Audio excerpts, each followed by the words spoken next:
flamme d'amour. La flamme d'amour. C'est une flamme inépuisable. Cet après-midi, je pensais nous proposer la grandeur de la Vierge Marie qu'on ne connaît pas. On pense qu'on la connaît, on ne la connaît pas. Je pense que nous allons facilement arriver à la conclusion suivante.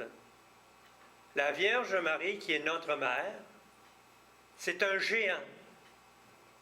Et de quelle façon pouvons-nous établir la preuve, le bien fondé, à l'effet que c'est un géant? Si, par exemple, on lit uniquement le Magnificat, qu'est-ce que c'est qu'on entend? « Mon âme exalte le Seigneur. Et mon esprit tressaille de joie en Dieu mon Sauveur, parce qu'il a jeté les yeux sur l'abaissement de sa servante. » J'aimerais ça qu'on s'arrête ici. Sur l'abaissement de sa servante. On va relier ça à une pensée que Jésus nous laisse en disant « Rappelez-vous que sans moi, vous ne pouvez rien faire. » Ça ressemble à quoi, à rien? C'est un zéro? C'est un zéro? Mais ce qui est merveilleux, c'est que quand on comprend le sous-entendu du zéro, imaginez-vous que quand il dit que nous sommes des zéros, bien il nous dit que si nous acceptons d'être rien, l'antonyme de zéro, c'est quoi? L'infini. Regardons ça. Ça se peut-tu? Le contraire de zéro? Infini. Ça veut dire que si on accepte que je suis un zéro, l'infinie présence de Dieu en moi va combler ce qui manque. C'est ça qu'on veut dire? Oui. Ça sera une bonne façon de comprendre le sous-entendu? Ça sera une bonne façon de déterminer c'est quoi le contraire d'être un zéro?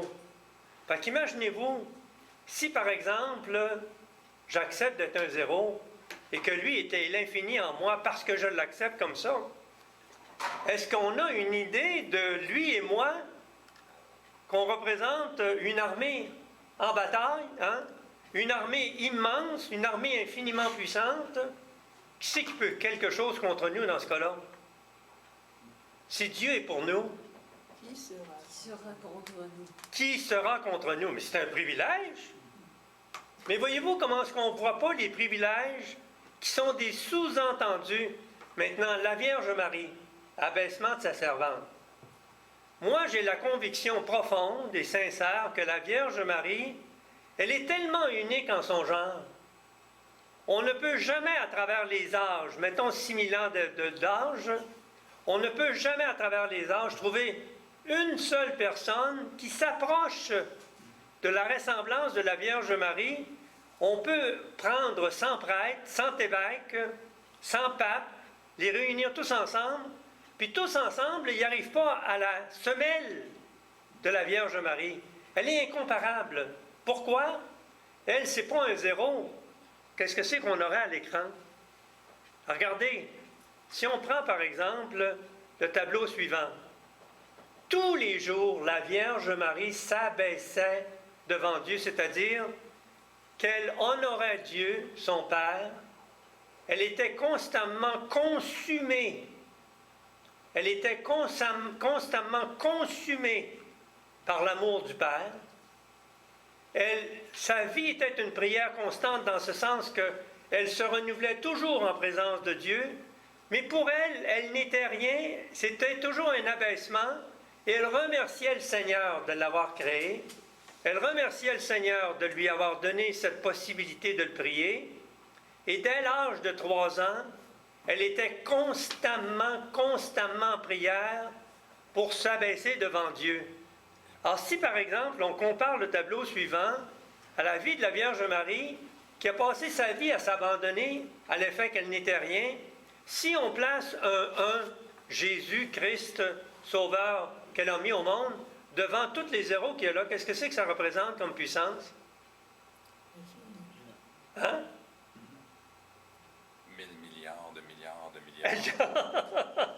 Imaginez-vous, maintenant, la Vierge Marie, c'est différent. Parce qu'elle était constamment en présence de Dieu le Père, de son Fils, soit qu'il allait naître, qu'il était dans son sein ou bien qu'il était né, et de l'Esprit Saint qui était son époux. Alors, si on multiplie le tableau par 3 maintenant, qu'est-ce que ça fait? Est-ce qu'on a une idée de la puissance de l'abaissement de la Vierge Marie? Est-ce qu'on pourrait croire facilement que Marie n'a jamais osé penser qu'elle deviendrait la mère de Dieu? Ça se peut-tu? Oui. Elle n'a jamais osé penser. D'ailleurs, quand elle était au temple avec les vierges, Anne, qui était celle qui la gardait et qui l'aidait, qui était constamment à côté d'elle, lui disait un jour, « Mais c'est toi qui devrais devenir la mère de Dieu. » Et tout de suite, immédiatement, « Non, non, non, pas moi. Moi, là, je veux être la servante de la servante de Dieu. Jamais, jamais sa mère. J'ai pas ce qu'il faut. » Alors, j'ai l'impression que c'était tout le temps pareil. S'abaisser devant Dieu, s'abaisser devant Dieu. Puis qu'est-ce que c'est qu'elle a fait par son abaissement? Elle a séduit Dieu le Père. Elle a séduit Dieu le Fils. Puis elle a séduit Dieu l'Esprit Saint. Et d'ailleurs, Jésus nous le confirme, hein? Avec ses apôtres. Il révèle un jour à Pierre, il dit, je vais te révéler un secret. Il dit, dis-le pas à personne. Il dit, je ne peux pas rien refuser à ma mère. Pas capable. Je ne suis pas capable de refuser quelque chose à ma mère. Je suis tellement en admiration devant elle. Je suis tellement en admiration devant son humilité. Je suis tellement en admiration devant elle, qui est la fille de Dieu, que je me dis, ça se peut pas. C'est incroyable comment est-ce qu'elle a répondu fidèlement à l'appel que Dieu lui a adressé. C'est pas surprenant que quand elle est montée au ciel, elle est montée dans son corps et dans son âme, parce que Dieu n'a pas permis la corruption de son corps. Et quand elle est arrivée au ciel, imaginez-vous la fête, on l'a nommée Reine du ciel. C'était pas pour rien, c'est à cause de son abaissement. On a vu la puissance du tableau tout à l'heure. Ils l'ont nommée Reine du ciel, Reine des anges et Reine du monde entier. C'est un titre qui est incroyable. Pourquoi? Parce que son mérite, c'était dans son abaissement et qu'elle était toujours rien, d'après elle, aux yeux de Dieu. Mais Dieu nous l'a révélé comme étant la femme la plus extraordinaire qui remplaçait Ève, la nouvelle Ève, et qui lui transmettait une puissance infinie, c'est-à-dire que la puissance du Père dans sa miséricorde, la puissance du Fils, la puissance de l'Esprit Saint, il l'a déposée en elle. Donc, c'est Dieu le Père qui est la flamme d'amour, c'est Dieu le Fils qui est la flamme d'amour, c'est Dieu l'Esprit Saint qui est la flamme d'amour. Dans Marie, elle a toujours eu une flamme, elle a toujours brûlé d'amour pendant toute sa vie. Sa vie était prière parce que sa vie, elle était constamment en présence de Dieu. Donc, c'est là qu'on voit l'origine de la flamme d'amour. Et quand la Trinité a vu la Vierge Marie dans le ciel, ils ont déposé en elle le titre d'avocate, le titre de patronne de la flamme d'amour, et ils ont déposé la flamme du Père, la flamme du Fils, la flamme de l'Esprit Saint dans la Vierge Marie, pour qu'elle puisse la transmettre et la répandre dans le monde entier. Dieu veut faire des merveilles à travers sa fille. C'est là qu'on comprend la flamme d'amour, c'est-à-dire que la Vierge Marie n'est que l'apparence. Parce que dans le fond, c'est la plénitude de la présence de Dieu le Père, la plénitude de la présence du Fils et la plénitude de la présence de l'Esprit Saint qui est en elle et qui fait qu'elle brûle constamment, qu'elle est consumée constamment par l'amour du Père, du Fils et de l'Esprit Saint qui est en elle. Donc, ce n'est pas elle, c'est la Trinité Sainte qui est en elle. Ça commence-tu à nous indiquer la puissance de la Vierge Marie? Et quand on pense à la Vierge Marie comme avocate, est-ce que ça ne nous fait pas penser qu'on peut lui demander des faveurs? Hein? Oui. Bon, bien, il commence à être temps qu'on se réveille. Pourquoi je dis ça? C'est que nous ne connaissons pas l'honneur nous ne connaissons pas notre dignité. Nous ne savons pas quelle est la dignité qui est en nous. Nous sommes des enfants de Dieu. Nous sommes des enfants du Père. Hey, mon père, moi, c'est pas n'importe qui. C'est pas le président d'une compagnie qui est la plus grosse au monde. C'est le président, c'est celui qui préside à toute chose. Préside, ça veut dire être là en avant et mettre au monde, ou encore enflammer, ou encore engendrer. Notre Père, c'est le Père céleste, le Créateur de toutes choses. Imaginez-vous, nous sommes ses enfants, on ne se le remémore pas, on n'est pas conscient. Parce que si on était vraiment conscient que nous sommes les enfants de Dieu le Père, hey, il me semble que notre comportement serait totalement différent, non? Oui? Non? Un peu, pas mal, beaucoup, hein? Allons-nous développer notre conscience de la dignité de l'être que nous sommes, que nous représentons? Alors, Luc est avec moi aujourd'hui. Il agit comme associé à part entière. Si jamais, Luc, tu as des commentaires que tu aimerais verbaliser, il n'y a aucun problème. Alors, si on s'arrête un peu là-dessus, qu'on médite, qu'est-ce que c'est qu'on découvre? Si on se laisse aller à découvrir qui est la Vierge Marie, c'est notre mère. On devrait s'inspirer de notre mère. Hein? Ah, On aurait intérêt à s'inspirer de notre mère. C'est-à-dire que si elle fait toute la place à Dieu Trinité, on devrait faire la même chose aussi. bon, Parce qu'en devenant une multitude de zéros, ça nous permettrait de laisser l'Esprit Saint, notamment, d'agir en nous et de devenir une puissance en fonction de la volonté de Dieu. Je ne sais pas ce que vous en pensez.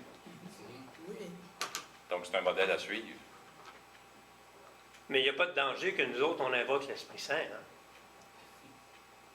Est-ce qu'on invoque l'Esprit Saint? Oui. Est-ce qu'on lui demande l'assistance? Oui. Est-ce qu'on lui demande de nous inspirer, de nous aider? Oui. Pas souvent, mais on le fait. C'est l'habitude à développer Ouais. hein, de l'appeler, mais dans un premier temps, il faut même comprendre ce que ça apporte de l'appeler l'Esprit Saint. Il faut être en accord avec le plan de Dieu. Parce que si on ne comprend pas le plan de Dieu, on n'est pas porté à l'appeler. Si je fais un court témoignage, ça fait seulement que 8 ans que je sais qu'on a un âme, que je connais l'existence, que chacun d'entre nous a un âme. Donc, si ça fait 8 ans, j'ai 43 ans, si ça fait 8 ans, je dois sûrement pas être le seul. Donc, si je ne sais pas que j'ai un âme, je ne sais pas pour quelle raison je devrais appeler l'Esprit Saint. De toute façon, je ne le connaissais pas il y a 8 ans. Alors, à partir du moment où on comprend les motifs, raisons pour lesquels on doit l'appeler, ça fait toute la différence. Mais combien de personnes connaissent les motifs pour lesquels on devrait l'appeler? Je ne sais pas ce que ça vous amène comme association d'idées. Oui. Il est en Marie, il est puissant. Un père nous disait qu'il ne faut jamais invoquer l'Esprit Saint sans associer Maman Marie. Oui, OK. Alors, ils sont inséparables. Oui, oui, oui. Alors, si on répète ce que Delphine nous dit, si on comprenait que l'Esprit Saint s'associe à la Vierge Marie, comment tu dis ça? C'est ça? Oui, oui. S'associe à la Vierge Marie. Donc, c'est pas seulement que la Vierge Marie, c'est l'Esprit Saint. Puis, qui est l'Esprit Saint si ce n'est pas l'Esprit de Jésus puis l'Esprit du Père? Donc, l'Esprit de la Trinité est en elle. Oui? Moi, je considère toujours, je n'invoque l'Esprit Saint comme âme de mon âme. Parce que quand on est baptisé, c'est ça qui est, c'est l'Esprit Saint qui vient en nous. Mhm. Alors, tu viens de soulever la question du baptême. Mhm. Dans combien de cas est-ce qu'on se rappelle qu'au baptême, on reçoit 3 marques indélébiles qui ne peuvent pas être effacées? Nous sommes tous prêtres, prophètes et rois. C'est quoi un prêtre? Est-ce que ce n'est pas ce que Dieu nous donne, c'est-à-dire le don de piété, d'offrande et d'intercession? C'est quoi le don de piété, d'offrande et d'intercession? Le don de piété, c'est d'être capable d'établir une relation constante avec la Trinité. Imaginez-vous, nous autres, nous avons la confirmation, si on rencontre un homme d'affaires très important, il nous rencontre, puis il dit, hey, il dit, moi, je peux appeler le président de Microsoft n'importe quand, Bill Gates. Il dit, il me répond, à tout coup. Moi, j'ai dit, c'est de la petite bière. Moi, j'appelle mon père, le père de tout l'univers. Puis il me répond, ipso facto, sur le coup. J'ai même pas besoin de signaler le numéro. C'est immédiat. Hey, c'est-tu un privilège, ça? Il est disponible tout le temps. Pour moi, tout seul, 24 heures par jour. 60 minutes à l'heure. Il est présent tout le temps, n'importe quand. Il attend après moi. Puis j'y parle presque jamais. Il attend. Alors, imaginez-vous le privilège qu'on a. On a un paquet de privilèges, puis on ne les utilise pas, on ne les connaît pas. Puis même si on les connaît, on n'est pas convaincu que c'est vrai. Qu'est-ce que c'est qui arrive? On ne fait rien avec. C'est incroyable, on végète. On attend. On attend quoi? On attend. Pourquoi on attend? D'autres choses? Qu'est-ce que c'est que ça suscite par association d'idées? On est puissant. Un appui? On est puissant de la puissance même de la Trinité de chacune des personnes. Répète ça. Veux-tu le prononcer plus fort? Je dis, on est puissant de la puissance même de la très sainte Trinité. On est puissant de la puissance même de la très sainte Trinité. Père, Fils et Esprit. Mais on n'est pas Par convaincu. Marie, en Ah. union avec maman Marie.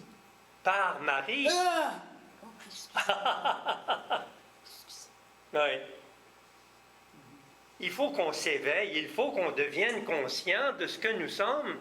Donc, quand on lit le titre « Connais-toi toi-même », avez-vous l'impression qu'on se connaît? Non. Ben, pas comme ça. Ce qui est comique, c'est que les Grecs, il y a plus de 2400 ans, nous citaient ces paroles.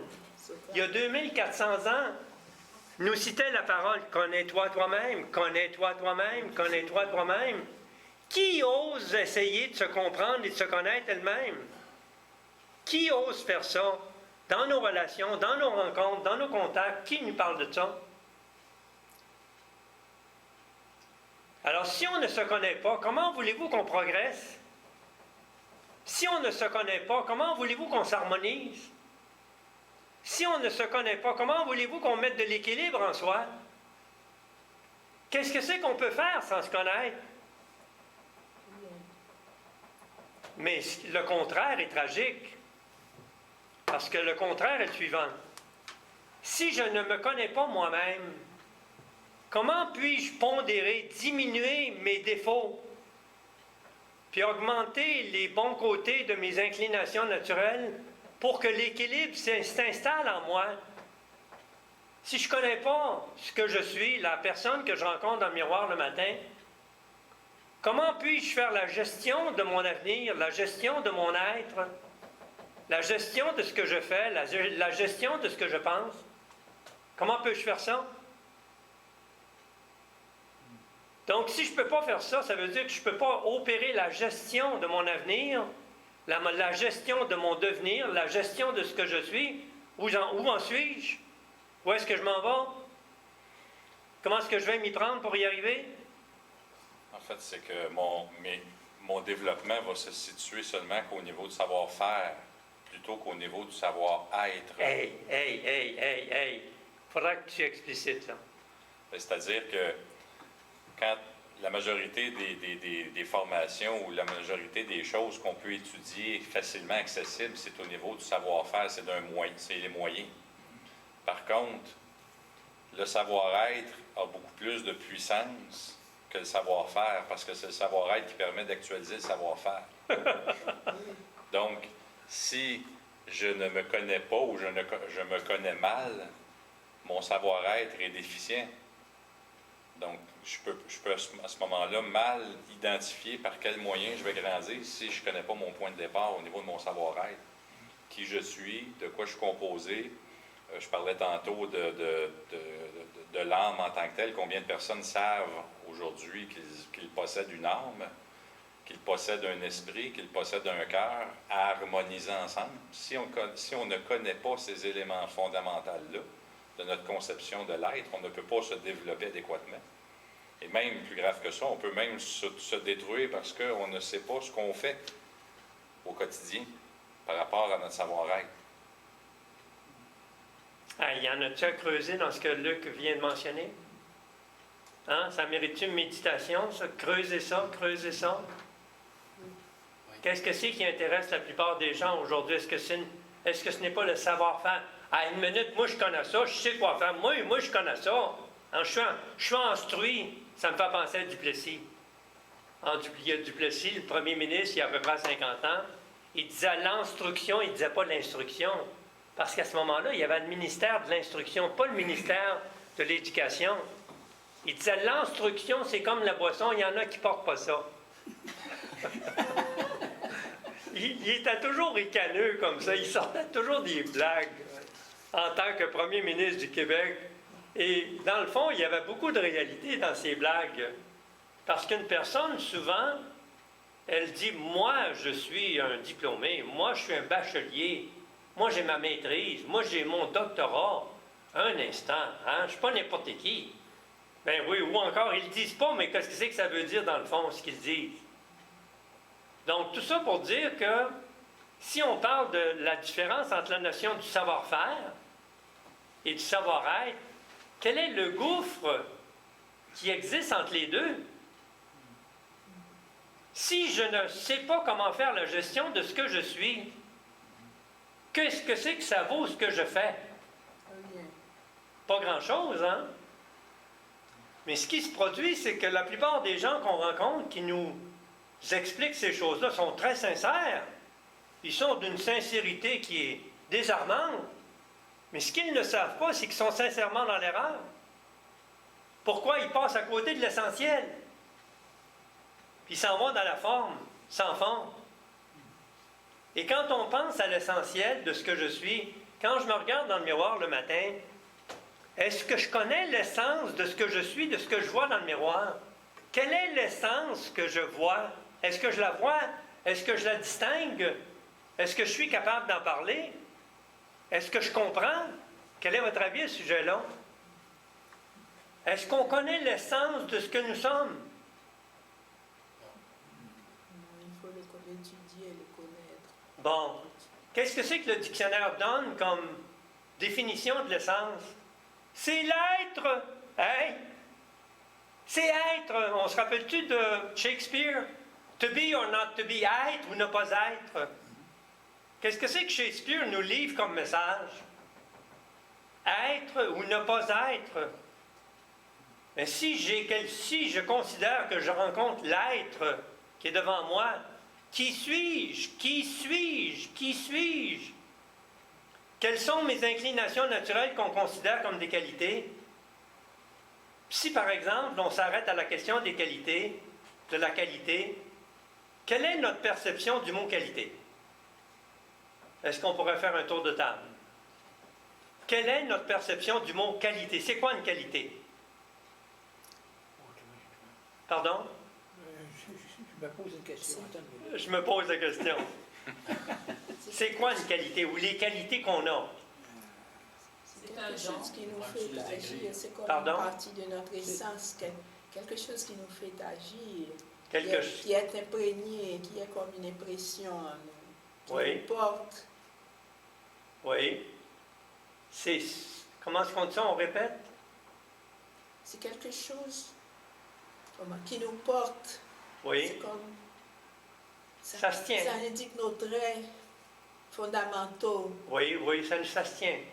Oui. Mhm. Mais si on dit quelle est l'essence de notre être, exemple, pour être plus spécifique, on était sur la qualité. Il y a la définition de la qualité. Il y a notre définition qui, la plupart du temps, est totalement différente de la définition du Larousse. Parce que quand on dit quelles sont mes qualités, ah ben moi j'ai beaucoup de qualités. Ah oui, tu dis quelles sont-elles? Ben c'est mes qualités sont mes qualités sont Sont cachés. Ou encore, on peut dire j'ai des belles qualités. Moi, je suis. Je sais pas, là. Ouais, aidez-moi donc, là. Patience. Patient. Patience. Bon, ensuite, Franche, véridique, je suis franc. Je suis patient. Je suis vrai. Je suis vrai. Authentique. Oui, authentique. Parfait. Ensuite, Je suis honnête. ah oui, ah oui. Ensuite, aimeriez-vous avoir la définition du dictionnaire? Oui. oui, La qualité, c'est notre façon d'être bonne ou mauvaise. Comment est-ce qu'on dit ça? Manière d'être bonne ou mauvaise de quelqu'un, de quelque chose. Alors, je ne sais pas si vous avez remarqué, là, il y a une distinction tout à fait fondamentale qui nous échappe. On pense toujours, nous autres, qu'une qualité, c'est toujours bon. Non. Tandis que le dictionnaire dit il y a toujours deux pôles. Qu'est-ce que c'est que nos ancêtres disaient? Il y a deux côtés de médaille. Il n'y a pas seulement qu'un côté. Donc, le dictionnaire nous dit c'est une manière d'être bonne ou mauvaise. Tiens, regardons ça. Ça veut dire que je peux avoir autant de mauvaises qualités, sinon plus, que de bonnes qualités. Une qualité, normalement, en nous, pour revenir à l'essence, c'est normalement une inclination naturelle. Je nous donne un exemple. Une personne qu'on rencontre nous dit « Moi, j'ai la qualité suivante. Moi, je suis capable de dire ce que je pense. » Puis nous autres, on constate qu'effectivement, elle dit ce qu'elle pense sans penser à ce qu'elle dit. Qu'est-ce que c'est que ça vaut, ça, comme qualité? Dire ce qu'on pense sans penser à ce qu'on dit. Alors, je ne sais pas si on voit quelque chose, là. Mais elle n'a pas cette impression-là. Elle le sait-elle? Qu'elle dit ce qu'elle pense sans penser à ce qu'elle dit? Probablement pas, parce qu'elle est sincère. Elle dit, moi, je suis capable de défendre mes convictions. Je dis ce que je pense. Elle peut blesser des gens bien souvent, parce qu'elle s'en aperçoit même pas. Oui. Elle te les rentre dans la bande. Elle rentre dedans, c'est incroyable. Elle les écrase. S'en aperçoit-elle? Le sait-elle? En est-elle consciente? Probablement pas, mais pourtant, pour elle, c'est une qualité. Hey, moi, j'ai une qualité extraordinaire. Je dis ce que je pense. Je n'ai pas de porte arrière. Alors, voyez-vous, si on ne se connaît pas vraiment, comment enlever l'exagération de nos inclinations naturelles, qui sont des qualités? Fait que quand on tourne à la question suivante, qui suis-je? Qui suis-je? On revient à l'essence. Comme par exemple, si on parle de l'essence de nous, le point focal de notre essence, c'est l'âme. C'est l'âme qui transmet la vie au fœtus. Sans l'âme, si l'âme se retire, un fœtus que nos parents ont conçu ne peut pas vivre. Il n'y a pas de vie. Combien de parents sont convaincus que c'est eux autres qui ont engendré l'enfant? C'est eux autres qui l'ont procréé, c'est pas Dieu. Tandis que Dieu nous dit, nous sommes ses enfants, c'est lui qui nous a créés. Ben oui, c'est lui qui a déposé l'âme, qui apporte la vie, qui donne la vie au fœtus. Et là, le fœtus, avec son âme, peut vivre. Combien sont conscients de cette nuance-là? Alors, tout ça pour revenir à la question « Qui suis-je? Qui suis-je? Qui suis-je? » Y en a-t-il de l'approfondissement à faire? De la méditation? De la réflexion? Pour comprendre ce que je suis? Combien de personnes se donnent la peine d'approfondir « Qui suis-je? Qui suis-je? » C'est-tu le domaine intangible qui l'emporte ou le tangible? C'est-à-dire, le tangible, c'est ce qu'on peut palper, ce qu'on peut constater. L'intangible, c'est du vent. C'est une notion. C'est une conception. C'est une idée. Il est beaucoup plus difficile de travailler sur l'intangible que le tangible.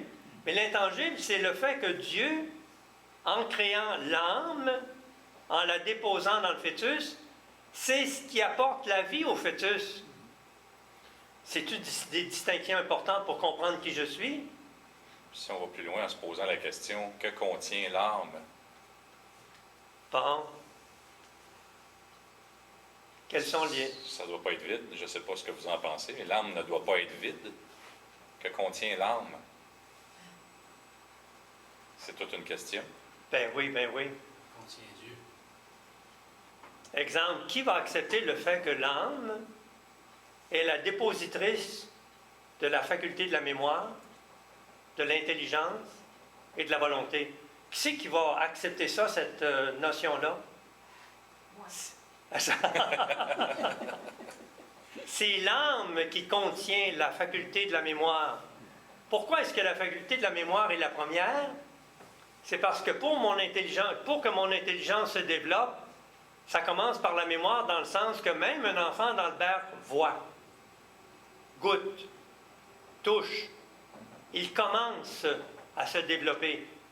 Et là, il transmet évidemment dans sa mémoire tous les éléments qui, à un moment donné, pourront être exploités dans le sens qu'on pige dans notre mémoire pour déceler certains éléments, les unir ensemble, les conjuguer et là comprendre certaines choses. C'est pour ça qu'on commence par la mémoire, ensuite l'intelligence et ensuite la volonté.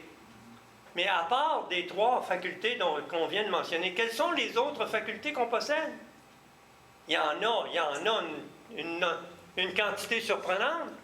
Alors, quelles sont les autres facultés que nous possédons qui représentent l'essence de ce que nous sommes? L'intelligence, la volonté. Est-ce qu'on ne pourrait pas dire que l'âme, c'est l'esprit qui anime le corps? Oui, ça se recoupe très bien. Ah, Ça se recoupe très bien. Parce que l'âme, ce n'est pas un corps tangible, on ne peut pas le toucher. C'est un corps intangible, on ne peut pas le toucher. Donc, ça se marie très bien. Hein? Qu'est-ce que c'est qu'on commence à découvrir là, quand on dit « connais-toi toi-même »,« connais-toi toi-même ». mais il faut s'étudier. La connaissance, c'est quelque chose qui doit être additionné. Additionner. Oui, Oui. Et approfondi. Hein? oui. Luc aime bien une cotation dans la 9e leçon, page 25. Sommes-nous des êtres spirituels? Oui, explique ça. En fait, je devance un petit peu le témoignage que je voulais faire aujourd'hui, que je vais reprendre éventuellement, mais un des déclencheurs émotionnels qui m'a permis de me questionner et de me révéler qui je suis, c'est lorsque Georges verbalisait l'énoncé suivant.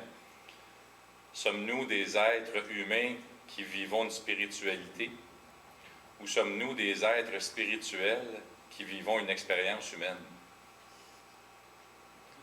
Alors, quand j'ai entendu ça, j'ai opté pour la deuxième énoncé qui dit « Sommes-nous des êtres spirituels qui vivons une expérience humaine? » En comprenant justement que nous partons du Père, nous venons vivre une expérience terrestre pour retourner au Père. Donc, selon ma compréhension, nous sommes des êtres spirituels qui vivons une expérience humaine. Ça a été toute une révélation pour moi. Et voyez-vous ce qu'il vient de dire sans le dire, là? Qui connaît son point de départ? Qui connaît son point d'arrivée? Et qui connaît les moyens pour y arriver? Pas au niveau tangible, pas au niveau d'un cheminement de carrière. Au niveau de l'être, de l'essence. Au niveau du cœur de ce que nous sommes. Point de départ, entre les mains de la Trinité. C'est de là que je parle. C'est mon âme. Point d'arrivée, c'est de retourner de là d'où je viens. Les moyens pour y arriver, c'est tout dans l'Évangile. Voyez-vous comment est-ce qu'on arrive à des conclusions qui sont intéressantes? Mon point de départ, je suis un enfant de Dieu. Hey! Il faut que je me réveille. Je suis un enfant de Dieu. J'ai une dignité en moi extraordinaire. Bon, si je ne me connais pas et que je ne connais pas Dieu en moi, comment vais-je pouvoir retourner à notre Père, à la Trinité Sainte dans laquelle nous avons été créés comme âme? Puis quels sont les moyens qu'on va prendre pour y retourner? Avez-vous une idée qu'on est pas mal pris? Mais si on conçoit que notre point de départ, notre point de départ, c'est la Trinité, nous sommes dans la famille de la Trinité. Hey, c'est pas quelque chose de quelconque, hein? C'est une dignité extraordinaire. Et Dieu nous rappelle, parce qu'il a voulu qu'on passe un temps sur la terre pour décider pour ou contre. Je retourne à Dieu ou je refuse de retourner à Dieu. Et là, on arrive à quoi? Le pouvoir du choix? C'est quoi le pouvoir du choix? C'est-tu un pouvoir assez exceptionnel? Quelle est la plus grande puissance qui est donnée à l'être humain? La liberté. La liberté. La liberté. Liberté, oui. Imaginez-vous qu'il y en a qui s'élèvent contre ça et disent « Pas vrai, j'y crois pas, c'est pas vrai! » Puis là, je pars à rire. Mais j'ai dit, c'est-tu merveilleux un peu? Il vient de nous dire qu'il ne croit pas à ça. Il vient de nous donner la démonstration du pouvoir du choix. Il vient de choisir de ne pas y choisir. Ah, il l'a tué l'affaire, lui. Elle va remarquer qu'il est convaincu pour le temps. Il est convaincu que ça n'existe pas, mais il vient de nous prouver le contraire de ce qu'il dit. Il dit, j'y crois pas, puis il vient d'exercer un choix.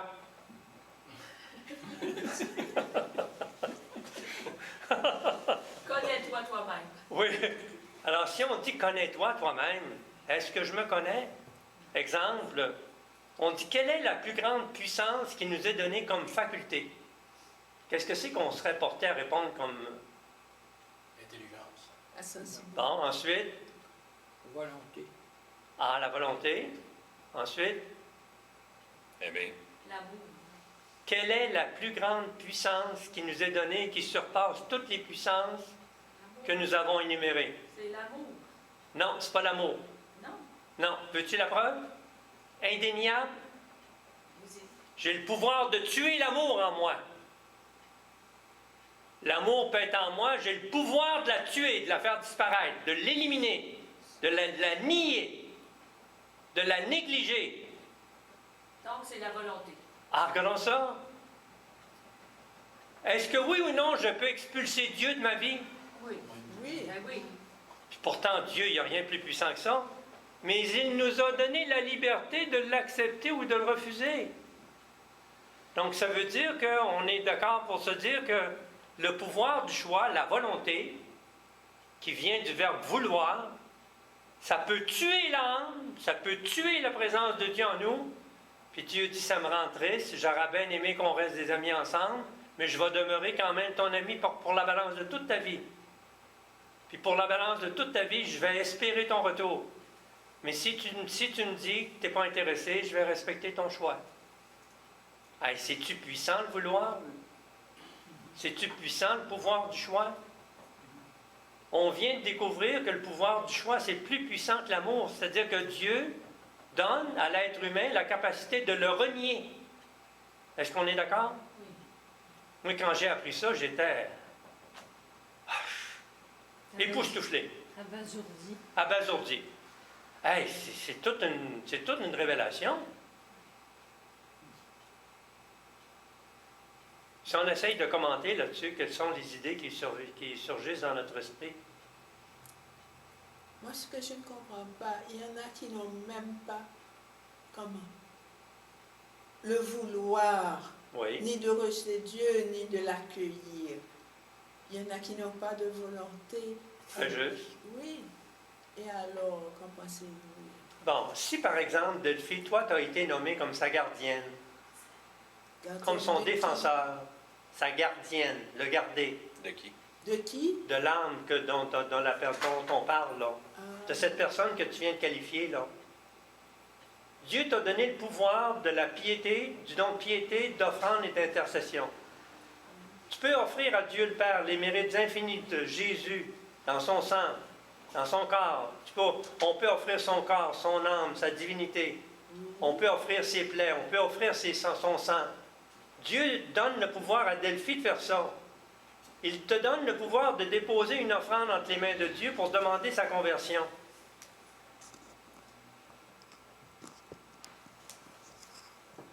Alors, s'il te donne le pouvoir de demander sa conversion, c'est parce qu'il peut te l'accorder. Vous tombez juste. Parce que j'ai des musulmans qui viennent d'habiter. Et en haut de chez moi, puis je demande leur conversion. Bon. Alors, vois-tu, tu possèdes en tant que fille de Dieu le don de tu as reçu le sacerdoce royal. Oui. Ensuite, tu as reçu le don d'être un prophète.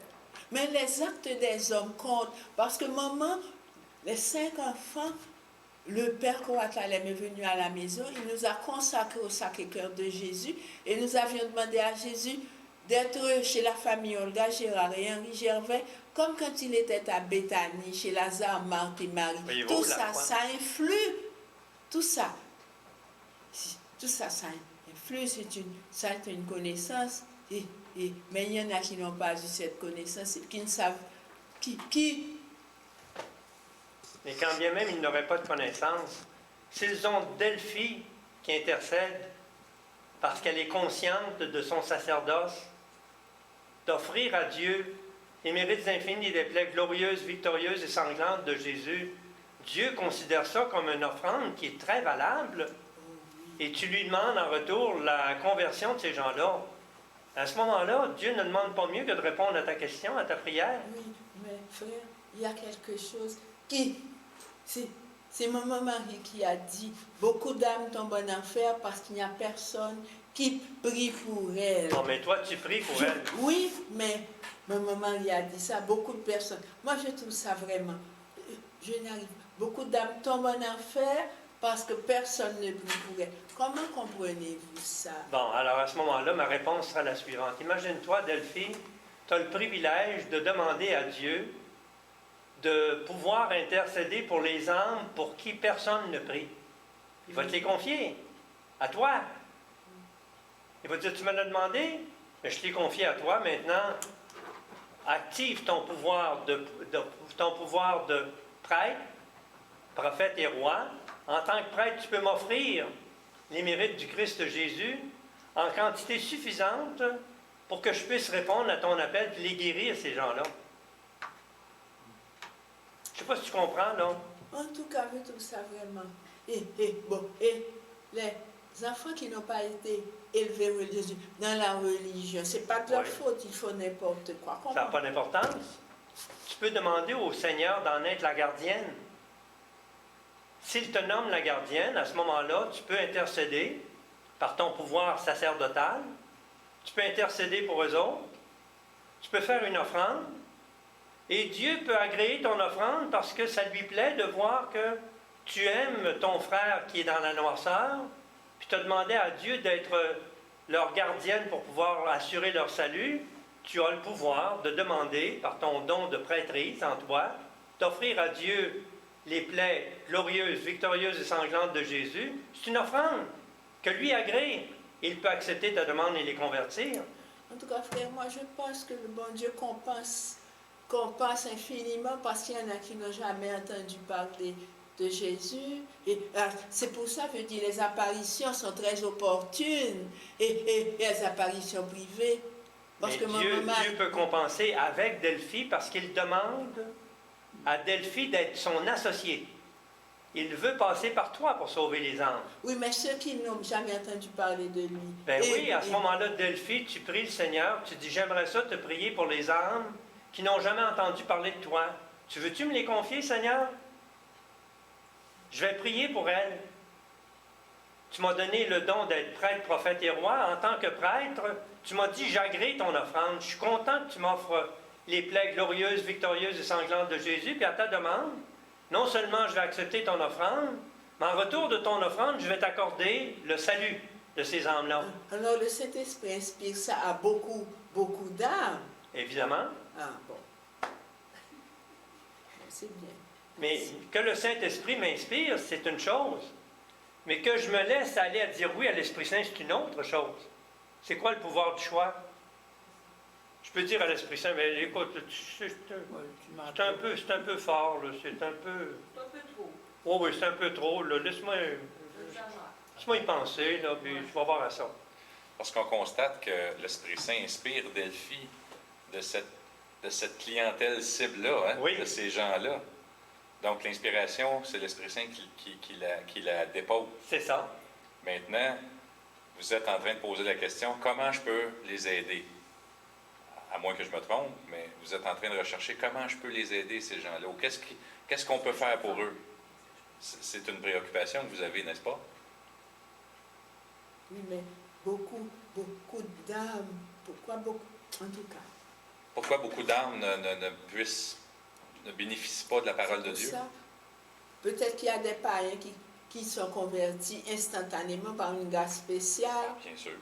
Oui, mais alors, il doit y avoir beaucoup de grâce spéciale. C'est lequel qui a prié, qui a envoyé son serviteur auprès de Jésus en disant que Centurion. le centurion, hein, puis qui dit je ne suis pas digne de Te recevoir. vous recevoir, Seigneur, dites seulement une parole. Ben oui. Il a dit plus que ça. Vois-tu l'intermédiaire? Il a dit plus que ça. Eh bien, des grâces spéciales. Par l'intermédiaire. Pourquoi le centurion a-t-il été... Bon, il était au courant de la présence de Jésus, c'est ça? C'est la foi qu'il avait. C'est la foi qui a épaté Jésus. Oui. C'est Parce tout. qu'il était au courant de sa présence aussi dans les lieux. C'est l'acte de foi qu'il a posé qui a valu qu'il a reçu l'accord de la guérison de son serviteur. Oui, je Son comprends. acte de foi.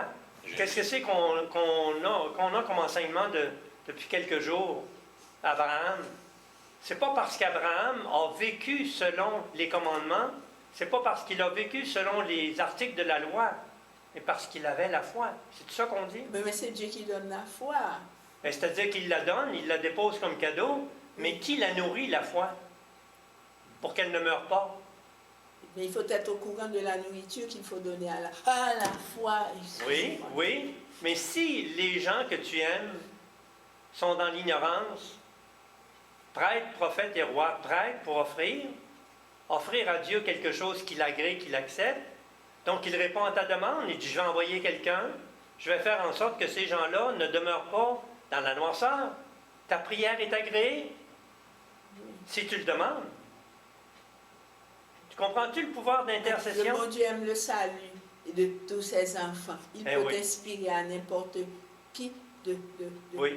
prier pour Oui, il pour suffit le que salut. Delphi demande à Dieu, tu voudrais-tu que je sois la gardienne, que j'en prenne soin? Je vais intercéder pour eux autres, pour demander leur salut. Qu'est-ce que tu penses que Dieu va faire?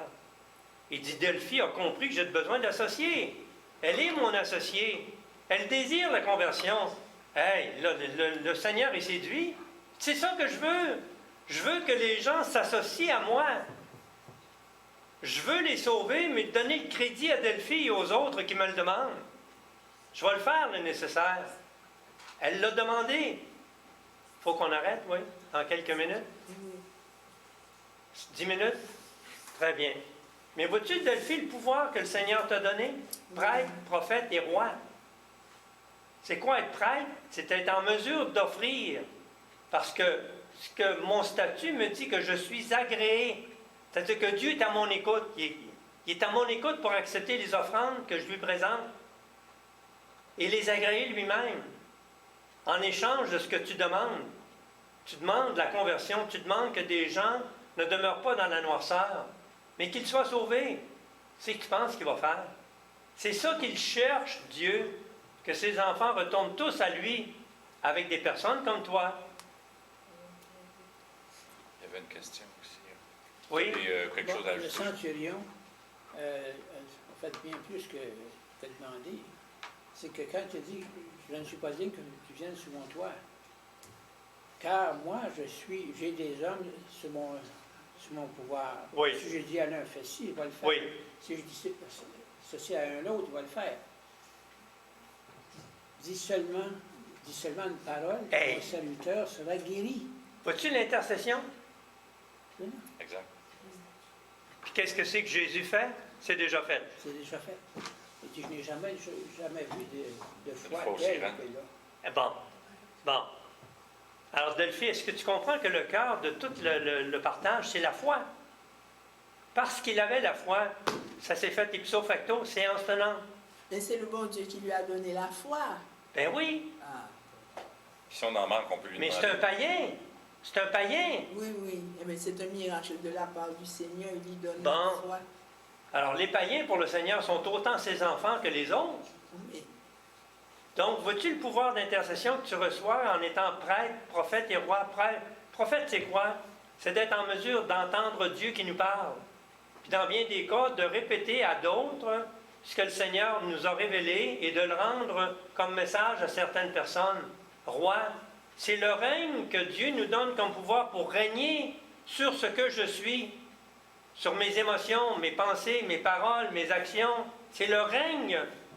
Dieu m'a donné la troisième personne comme roi, c'est-à-dire régner sur ce que je suis, pour établir un règne sur le contrôle de mon évolution, sur le contrôle de mes défauts, si tu veux, pour qu'ils disparaissent. Donc, prêtre, prophète et roi, c'est ça que tu as eu? Tu as reçu? Oui, tout chacun au baptême. Ben oui, ben oui. Il nous reste combien de temps, là? 5 minutes environ. 5 minutes? C'est là qu'on peut prendre la formule en 3 parties sur laquelle on échangeait un peu plus tôt, qui dit notre problème fait l'objet de notre prière. Ben oui. Deuxième, ainsi de suite. Ah oui, ça vaudra la peine. Voulez-vous l'entendre? L'élaboration? Parce que je pense souvent aux gens qui ont de la difficulté. Je partageais avec Luc l'hypothèse suivante. Ça fait 50 ans qu'une personne n'a pas été à confesse. Ah. Puis la personne a dit, je veux pas aller à la confesse. J'aime pas ça. Parfait. J'ai dit à Luc, regarde comment c'est simple. Regarde comment c'est simple de prier pour obtenir satisfaction. Je dis, Jésus, vois-tu, tu me demandes de la confesse. Je veux pas aller à la confesse. Si-tu vives en vérité, ça? Jésus dit, la vérité vous rendra Libre. bon. Alors j'y dis, parce qu'en anglais, les anglophones disent, tell it like it is. Laisse-la aller, dis-le comme ça vient, là. Alors Jésus, je veux pas la confesse. Bon, ensuite, ben, il dit, écoute, là, il dit, mon péché, là, je le sais que tu veux le guérir, tu viens de me le dire, mais je suis pas sûr que je vais le guérir. J'aime ça. C'est quoi vivre en vérité? Hein? Dire comme ça. Le dire comme ça vient, hein? Donc, regardez les 3 points. Mon problème devient l'objet de ma prière. Premier point. On dit, es-tu malade, lui? Mon problème, c'est ça qui devient l'objet de ma prière. Si je demande à Dieu, tu vois-tu, tu nous demandes d'avoir un cœur d'enfant. Moi, j'ai un cœur d'amour-propre gros comme un ballon. Alors, moi, tu t'as demandé ça, là, je ne suis pas capable. Mais tu veux-tu me rendre capable? Tu veux-tu me donner un cœur d'enfant? Moi, je vais le faire. Mais moi, je ne suis pas capable. C'est tout simple à votre goût, vivre en vérité. Bon, mon problème devient l'objet de ma prière. Mais mon problème, là, c'est l'homosexualité ou encore l'hétérosexualité, ou c'est la luxure. Pas la luxure des sens, la luxure de l'esprit. Je veux toujours acquérir beaucoup de plus de connaissances. Je veux beaucoup de plus de connaissances. Je veux des connaissances, des connaissances, des connaissances. La luxure, l'orgueil. Alors, je suis prêt avec ça, mais j'aime ça. Alors, je ne peux pas te demander de me guérir, Seigneur, j'aime ça. Si tu vives en vérité, ça? Non. Bon, puis finalement, tout ce que j'ai à faire, le Seigneur, il dit, demande-moi de t'aider. Demande-moi de t'aider. Bon, moi faire un deal avec toi, Seigneur. Vois-tu, tu dis, je devrais aller à la confesse, je suis d'accord, mais j'aime pas ça. Il faudrait que tu me donnes le goût. Mais avant que tu me donnes le goût, il faut que tu fasses attention parce que je ne veux pas me confesser, je n'ai pas de contrition. Alors, si tu me demandes de la confesse, tu veux-tu me donner la contrition que je n'ai pas? Oui. Ben oui, Delphi a dit, ben oui. Bon, comme ça, tu me donnes la contrition. Oui, mais là, j'ai encore une autre demande à te faire. J'ai peur que ça fasse mal. Bon, mais je vais faire un deal avec toi. Tu veux-tu me donner le goût de me confesser? Tu veux-tu me donner la contrition que je n'ai pas? Puis tu veux-tu faire ça sans douleur? Si tu vis en vérité, ça? Si tu être comme un enfant? Oui, Qu'est-ce que vous pensez que le Seigneur va faire? il va donner la contrition. Tiens, gars ça! S'il donne le nécessaire, qu'est-ce que c'est qu'il va faire? Il va se confesser. Et qu'est-ce que c'est que le sacrement du pardon? La miséricorde du Père. C'est un sacrement de guérison. De libération. Sacrement du pardon, c'est un sacrement de guérison. Il la donne à tout le monde, mais ce n'est pas tout le monde qui veut la retenir. Voyez-vous le pouvoir du choix? C'est tout le temps là, c'est tout le temps là. Le pouvoir du choix, là, c'est tout le temps partout, partout, dans les moindres... Comment est-ce qu'on pourrait dire ça? Dans les moindres méandres, dans les moindres petits raccoins, là. Il y a toujours le pouvoir du toi, là. Moi, là, tu sais, moi, là. Moi, ma volonté propre, elle passe avant ta volonté. Alors, vois-tu, Seigneur, là, moi, je suis bondé d'amour-propre. Puis j'ai beau essayer, ça ne donne rien, j'arrive jamais à rien. C'est que tu veux que je fasse, Seigneur? Ça ne donne rien. Ça ne donne rien. À moins, Seigneur, que tu veuilles me guérir de mon amour-propre. Puis quand je commets un péché grave à cause de mon amour-propre, je peux-tu demander à la Vierge Marie qu'automatiquement elle me remette à l'ordre, la flamme d'amour?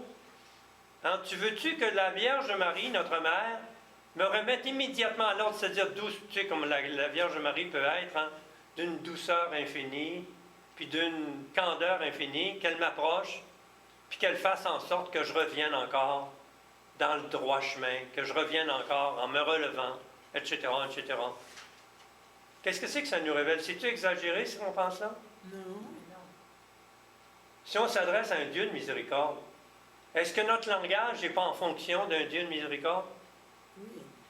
Est-ce que lui ne demande pas mieux que de nous exaucer? Pourquoi? Il est séduit par notre candeur. Hein? On a écouté ce qu'il nous a dit, puis on le fait ce qu'il nous a dit. Alors à ce moment-là, qu'est-ce que vous pensez qui arrive? Le fils prodigue. Ben oui, on est libéré. Imaginez-vous, la personne se réveille 3 ans plus tard. Tu comment ça se fait? Donc j'avais des problèmes, je ne me rappelle même pas de ça.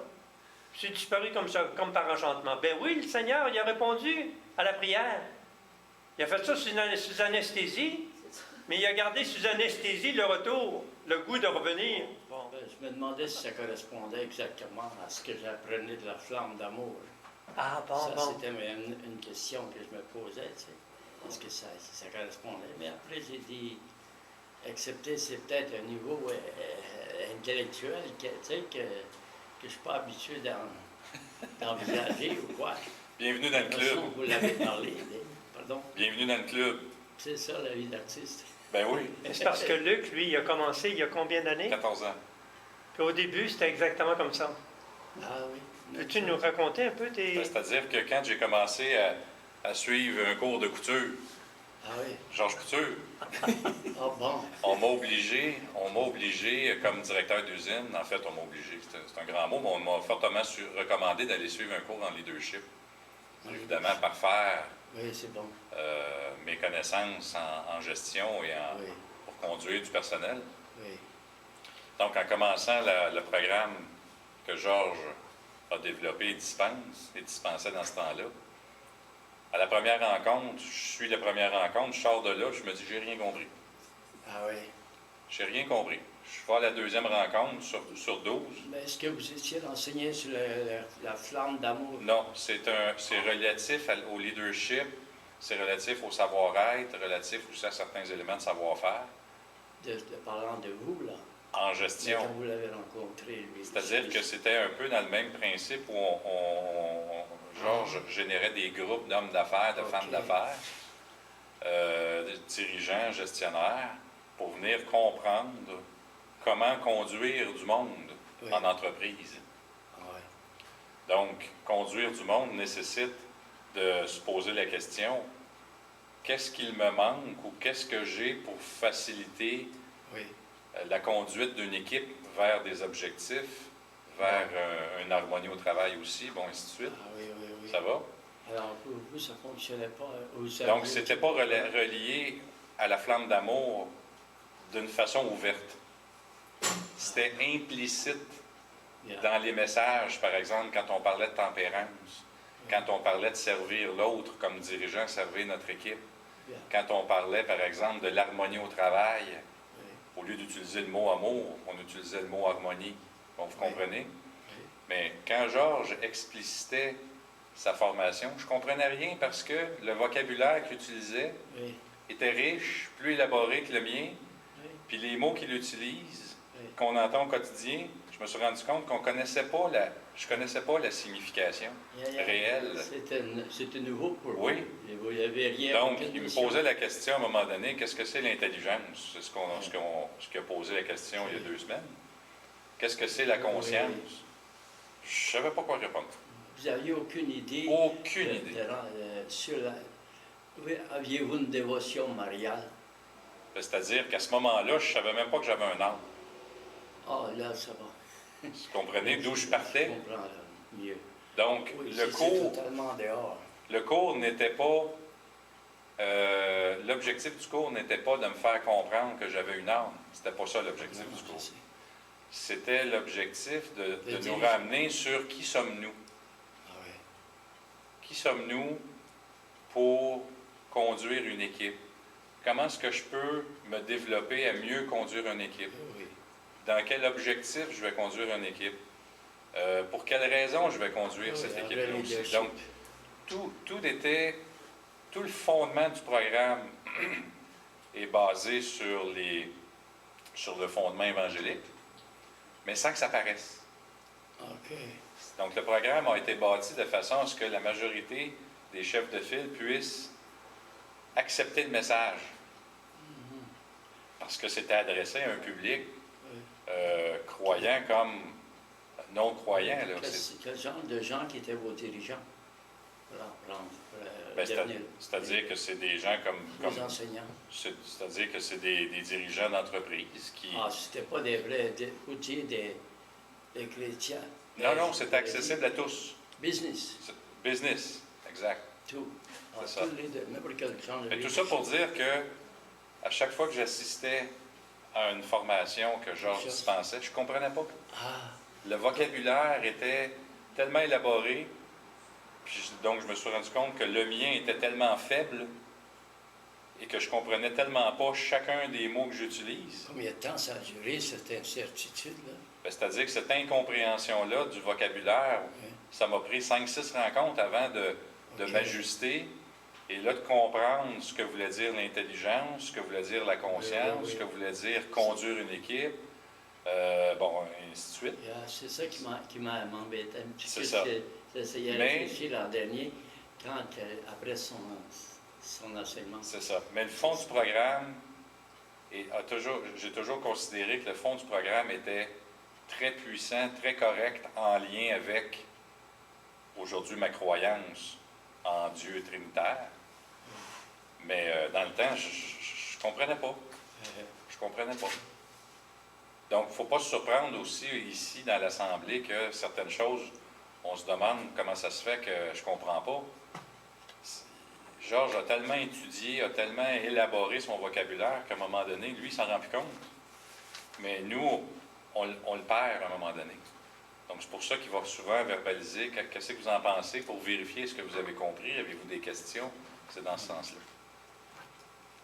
Et le hic de toute l'affaire, c'est que le programme nous amène à considérer l'aspect le plus important qui est le suivant.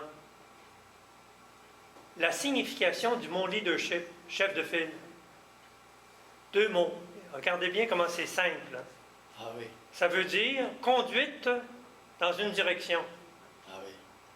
Alors, qu'est-ce que c'est qui arrive? C'est qu'on découvre qu'à être un chef de file, le premier chef de file dans ma vie, c'est celui que je regarde dans le miroir le matin. Oui. C'est ça le programme. Le leadership, c'est de regarder la personne que je rencontre dans le miroir le matin, puis là, je me dis, de quelle façon est-ce que je suis un chef de file pour qu'il me suive, lui? Puis là, ça revient à moi. Oui. Le point focal, c'est moi qui suis concerné. Le chef de file, je suis le chef de file de la personne que je rencontre dans le miroir le matin. C'est là que ça commence. Et c'est quoi le but ici de nos rencontres? Ben, c'est ça, se connaître soi-même. Parce que si je ne me connais pas, comment puis-je considérer l'aspect de la Trinité en moi, de la prière en moi, de la foi en moi, Oui. de la conscience en moi? C'est nébuleux. Puis comment vous mettez ensemble la dévotion de la flamme d'amour, comme il y a 2 semaines, on avait la messe, et puis c'était vraiment, le rosaire, c'était vraiment pour honorer Marie. Hein? Oui, oui. Bon, comment... C'est très simple. Ensemble, votre idée, C'est très question simple. de... C'est très simple. C'est que qui que nous soyons, nous avons un intérêt majeur dans la vie.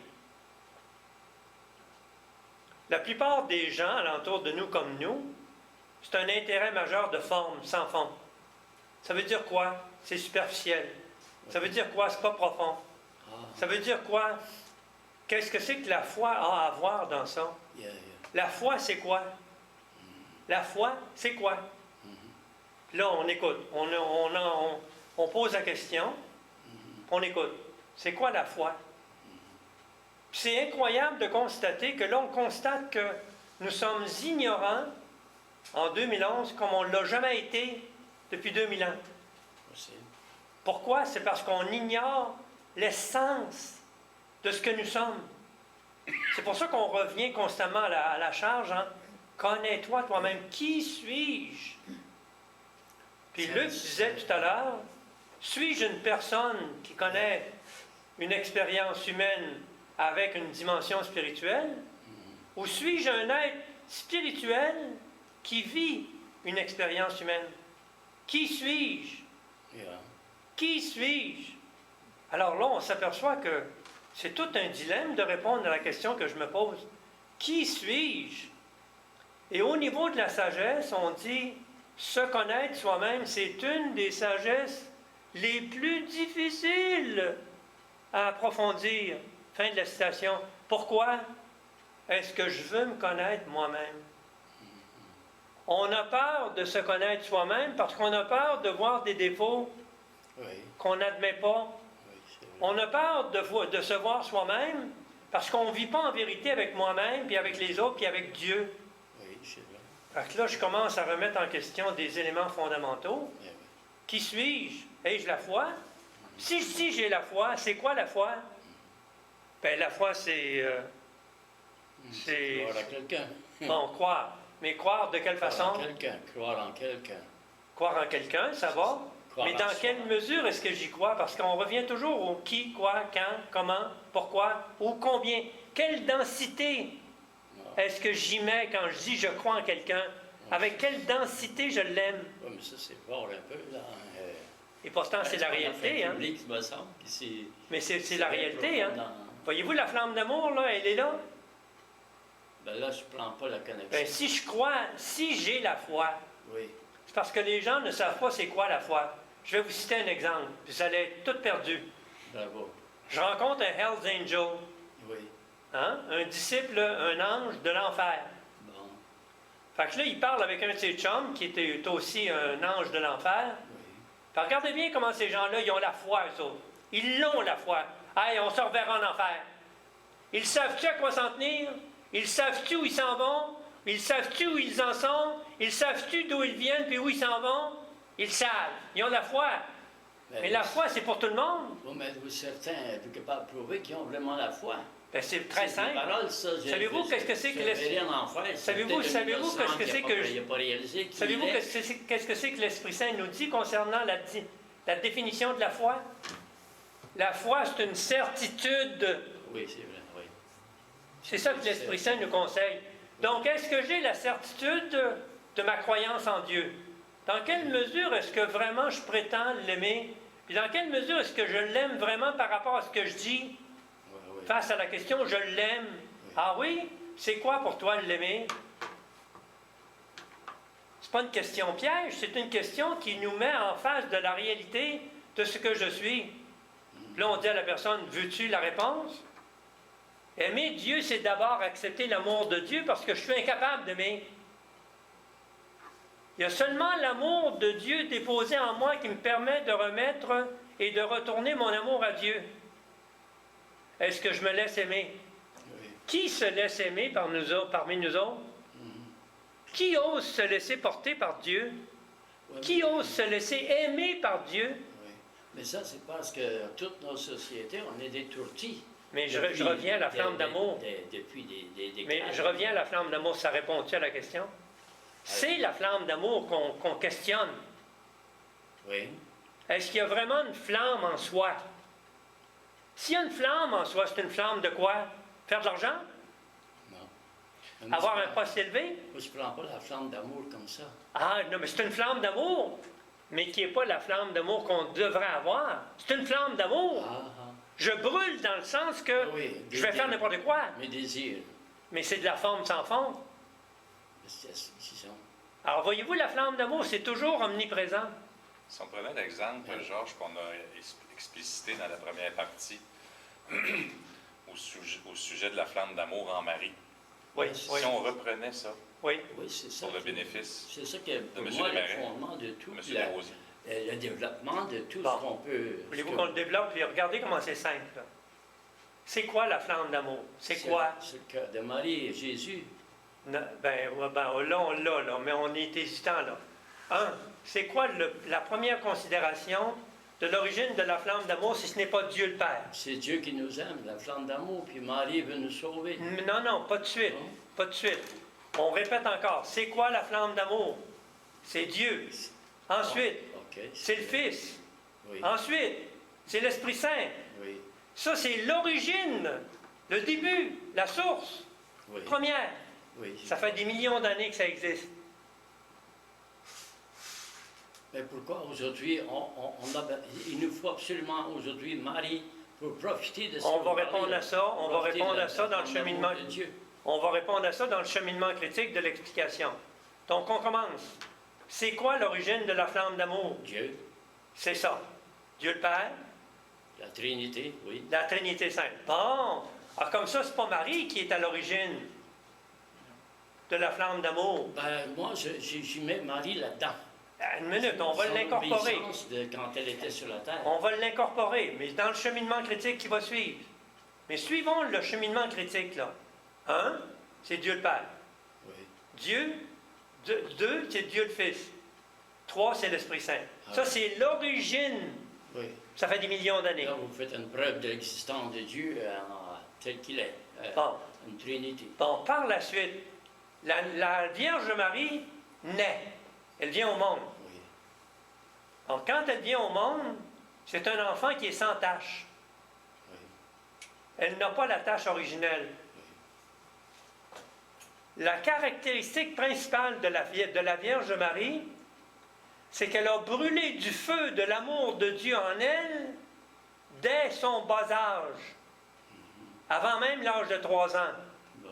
Elle était en conversation constante avec la flamme d'amour qui est Dieu le Père, Oui.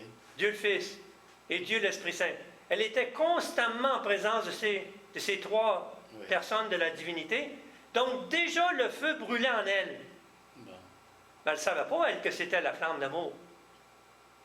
Parce qu'on va l'expliquer dans ce qui va Vous suivre. dit qu'elle ne le savait pas. On va l'expliquer dans ce qui va suivre. Bon. Alors, ce qui se produit, c'est que la Vierge Marie, c'est un être unique en son genre. Sûr. Il n'y a pas personne qui peut l'approcher, même à la cheville ou encore à la semelle de sa chaussure. On peut l'approcher, elle nous aime trop. On Oui, peut- mais au on niveau est dans de son la cœur. comparaison de ce qu'elle est par rapport à ce que sont les autres. C'est elle qui est le parfait qualité, modèle. Oui. C'est elle qui est le parfait modèle d'avoir brûlé d'amour, Ah oui. d'avoir retourné l'amour de Dieu reçu, Ah, là. d'avoir établi un aller-retour, un dépôt-retrait, une constante prière. Sa vie était prière. Oui, oui. La présence de Dieu était toujours omniprésente en elle. Elle était consciente qu'elle parlait à Dieu, qu'elle priait Dieu, qu'elle demandait à Dieu, qu'elle s'adressait à Dieu. Elle C'est sa vivait. vie, ça. Elle vivait de lui. Alors, ben oui, mais elle ne savait pas quelle était la flamme d'amour.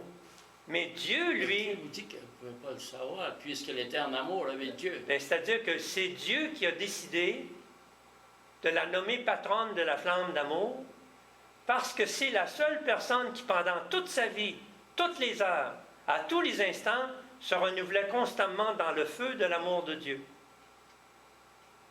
Alors, la Trinité Sainte était tellement ravie qu'ils lui ont demandé de devenir la patronne de la flamme d'amour en déposant l'amour de la Trinité en elle. Et là, ils lui ont donné le mandat de propager cette flamme d'amour qu'il lui déposait en elle. C'est ça que je dis la dernière fois que je disais, c'est comme des concepts intellects. Tu sais, on dirait que ça ne fonctionne pas d'ici seulement. Tu sais, ça part, c'est intellect. Oui, oui. La manière que vous me dites ça, là, c'est intellect. Bon, voici la Parce différence que, entre je pense l'intellect qu'elle et doit la pas vivre réalité. l'intellect, elle doit vivre tellement du cœur, non? Oui, voici la différence entre l'intellect et la réalité. Je peux avoir ces notions-là au niveau intellectuel et ne pas en vivre. Oui, Mais si je me laisse enflammer par l'amour que Dieu veut me prodiguer, oui. veut déposer en moi, Si j'accepte le Fils qui m'aime et que je lui laisse le loisir de déposer son amour en moi, Oui. et si j'apprécie l'Esprit Saint parce qu'il peut m'aider et que je lui laisse la possibilité de développer l'amour en moi et de déposer l'amour en moi. J'ai une question. Oui. Pourquoi depuis des siècles, c'est seulement en 1900 qu'on entend parler de la flamme d'amour, vraiment on entend parler de ceux qui sont dévots à Marie? Oui. Pourquoi qu'avant ça, depuis sa naissance, allons dire, que des gens intellects ou bien des quêteux comme moi, en éducation, j'ai jamais été à l'école, pourquoi on n'a pas entendu, je peux penser, il n'y a pas d'autres centenaires que on peut lire quelque part, la flamme d'amour, Marie, elle était là Oui. à nous chercher pour nous Oui, sauver. oui. Et Ah. présentement, là, c'est très fort. Oui. Ah, c'est fort pour seulement des groupes qui s'intéressent. Oui. Parce que, Je vais proposer une vous m'avez parlé analogie. des Hells Angels. Oui. euh, Ils ont la foi. Ils n'ont pas la foi en Dieu, ils ont la foi dans une chose. Ils ont la oui, foi. mais monsieur, est-ce qu'ils se connaissent? Est-ce que vous êtes... Ils vous se connaissent pouvez peut-être prouver mieux que qu'il y nous avait autres. Sur 1000 Hells Angels, est-ce que vous pouvez prouver que chacun a une vraie foi ou c'est des connaissances? C'est-à-dire, la ou foi, bien c'est quoi? des La foi, instincts? c'est quoi? La foi, c'est quoi? Oui, mais ils peuvent employer les mots de la foi. Ben oui, mais Le c'est Satan, parce il que est nous fort. autres, étant étroits d'esprit, on limite la foi comme étant une culture que l'on peut développer uniquement entre Dieu et l'être humain. Mais si les Hells Angels ils ont la foi en quelque chose, c'est de la foi, c'est une certitude qu'ils possèdent. Ils disent, c'est ça qu'on va Il n'y a faire. pas une différence entre une certitude et la foi. Ben, la foi, c'est une certitude. Oui, mais c'est une Mais la sorte de certitude peut mais se une autre conjuguer à une certitude, ça. chose. Pardon? La certitude qu'une personne possède, Oui. exemple, il se lance en affaires. Il dit, moi, je vais réussir. Oui, mais quand- Envers et contre oui, mais tous. Entre nous, entre chrétiens, quand on parle de la foi, on dit les gens... Mais c'est parce que nous autres, on limite la foi à une croyance envers Dieu. Mais la foi, c'est universel. Ça se conjugue avec n'importe qui, n'importe quoi. Ça peut être avoir la foi dans une personne, mais c'est pas Dieu. Oui, mais quand on veut parler de la flamme d'amour, on ne peut pas mêler ça à toutes les... Ben non, on ne la mêle pas, mais c'est parce que la foi, elle, exemple, quelle est la foi qui anime le plus grand nombre de personnes dans la vie? Parce qu'on a deux genres C'est les d'amour. foi religieuses. Non. On a deux genres d'amour. Il y a l'amour propre. Oui, Moi, là. oui. Hein? Moi, là. Je dis, je connais ça. Moi, là. Oui, oui, oui. Alors, combien de personnes ont la foi dans l'amour propre qu'ils cultivent en eux?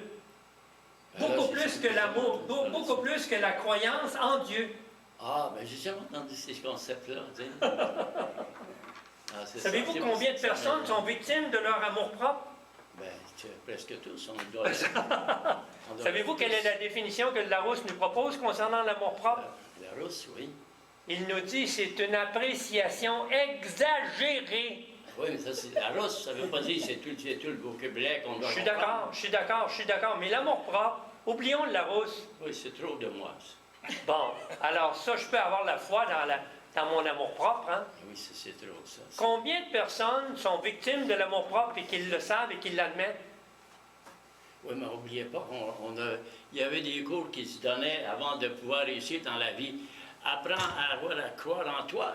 On a développé une tête de cochon sans le savoir. Bon, à Autrement dit, ce moment-là, les gens conjuguaient les mots à des choses différentes. c'est pour ça que je vois ça souvent. Tu sais, c'est intellect. Mais ça ne m'amène pas encore assez à Marie, la flamme d'amour. Bon, revenons à ce qu'on a dit tout à l'heure. Marie était une flamme vivante. Est-ce qu'on est d'accord? Ben, vous pouvez Elle brûlait d'amour. Ces mots-là encore, mais c'est... Elle brûlait d'amour. c'est vrai, oui. A-t-elle jamais cédé à la tentation dans toute sa vie? Non. Non. Pourquoi? Parce que le feu d'amour qui était en elle était tellement puissant et fort. Immaculée. C'est ça. Mais c'était une immaculée. Mais elle aurait pu venir au monde comme Ève. Oui. Ève était pure quand elle est venue au monde. Ah oui. Elle n'avait pas de défaut. Yeah. Il n'y avait pas la tâche originale. Puis qu'est-ce que c'est qu'elle a fait? Oui, mais n'oubliez pas, la promesse de Dieu d'envoyer un sauveur, C'est pour ça qu'il a réalisé Marie. Là, ça ne marche pas, là. Il y a une contradiction. On ne parle pas C'est de bien ça. Là. possible. Oui, mais on ne parle pas de la même chose, là. Ben oui, On parle de Ève. oui, mais là, j'amène une chose pour dire que... Non, mais à ce moment-là, là, au moment où on parle de Ève, Oui, elle n'a pas encore péché. oui. Donc, la révélation ne peut pas nous être donnée d'avance. Non, mais... Que Ève va se corrompre. mais je veux en venir à dire que Dieu a créé un être supérieur.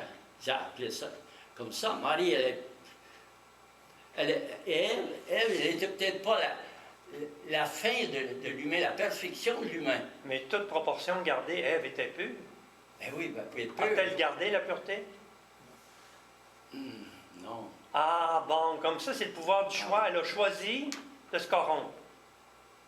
Elle n'a pas choisi de demeurer pure. Si Ève, au moment où la tentation le saisit, si tout de suite elle leur a dit, Seigneur, Seigneur, mon Père, là, je suis tout à l'envers, là, protégez-moi contre moi-même parce que je peux pas contrôler. Qu'est-ce que c'est que Dieu aurait fait?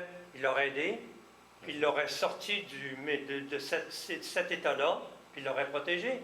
Mais a-t-elle été voir Dieu pour lui demander de l'aide? Est-ce qu'elle le connaissait? Ben, elle parlait avec lui dans le jardin Je ne sais pas. Elle parlait avec lui, ils marchaient ensemble. Dieu et elle. Non, Ève et Adam marchaient avec Dieu, le Créateur. Là, vous venez de me dire qu'elle aurait sollicité Dieu de lui aider. Est-ce qu'elle le connaissait? Ben oui, elle le connaissait. Vous avez des preuves dans les Dieu Écritures? marchait avec Adam et Ève dans le paradis terrestre. Ah oui, c'est ensemble. vrai. C'est une preuve, oui. Elle le connaissait. C'est vrai. Oui, c'est un bon raisonnement. C'est lui qui parle d'intellect puis qui utilise l'intellect. Non, mais c'est ça. C'est parce que, oui, comme lui, il a trouvé ça, ça lui a pris du temps, plusieurs rencontres avant qu'il entre dans, Oui. dans votre compréhension. Oui, Oui. oui, oui. Et là, moi, la dernière fois, j'ai dit, c'est drôle, ça. C'est, vous voyez, comme la femme, là, qui s'est. Madame, là, qui a servi, là, comment ça s'appelle? La madame qui. Élisabeth Kimmelman. Bon. Vous voyez tous les changements en elle. Oui. Je ne sais pas si, quand on lit dans elle, à son livre, le livre que les gens, je ne sais pas, je n'ai un, c'est peut-être ça, je ne sais pas si c'est ça. C'est ça. Ben on dit que quand tout ce qui s'est écrit là, ce que les peu de pages que j'ai lues,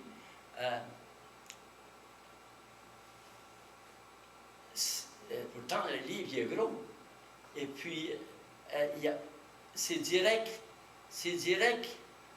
ça rapporte tout de suite à l'amour, tout de suite dedans.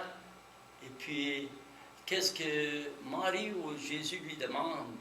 Il lui demande de faire des sacrifices de telle façon. Puis sa vie misérable, elle a vécu une partie de vie misérable. Hein? Il n'y avait pas, il n'y a aucune recherche.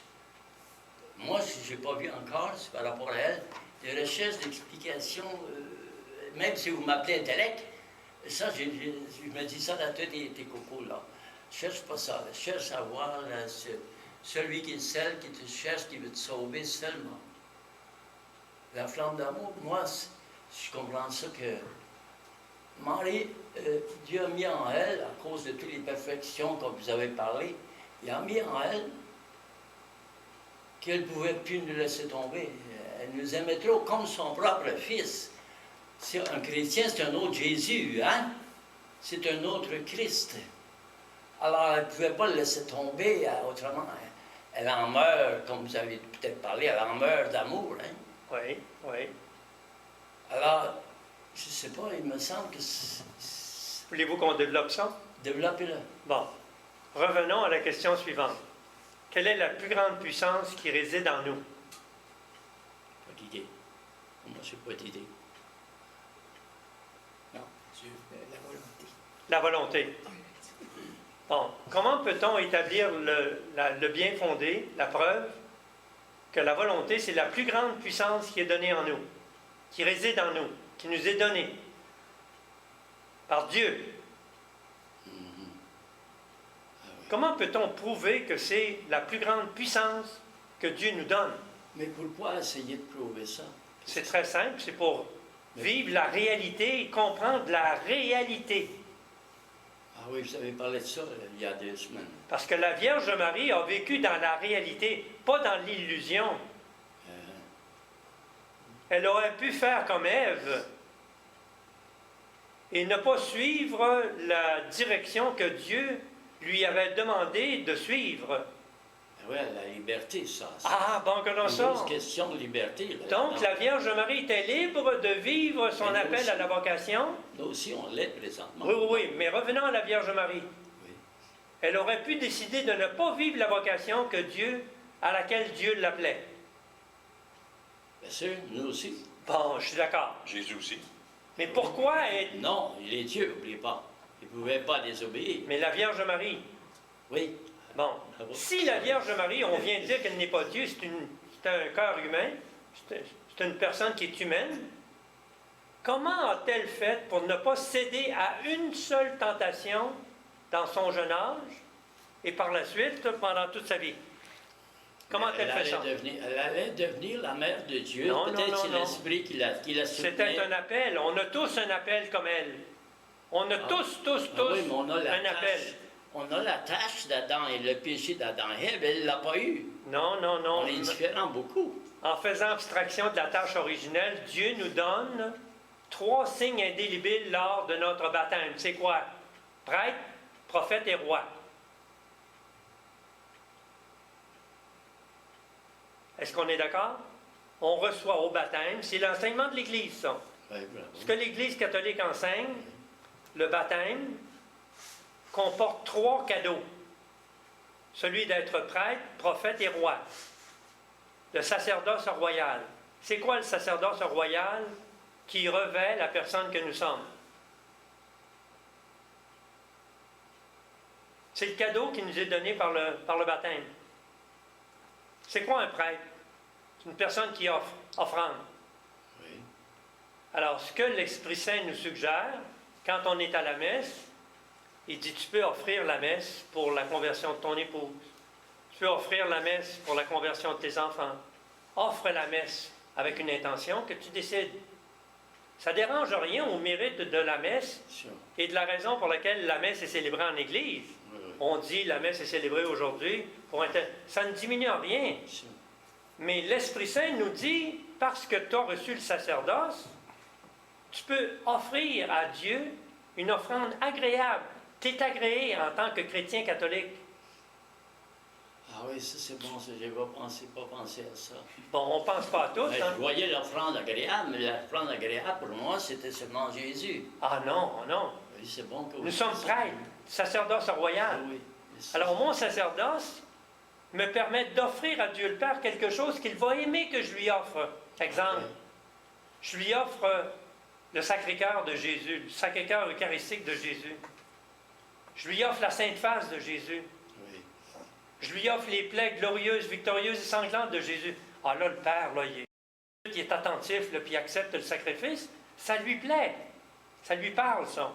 Ça lui appartient, il ne faut pas oublier aussi. Ben oui, mais là, ça lui plaît au point que, en tant que prêtre, j'ai le pouvoir d'intercéder.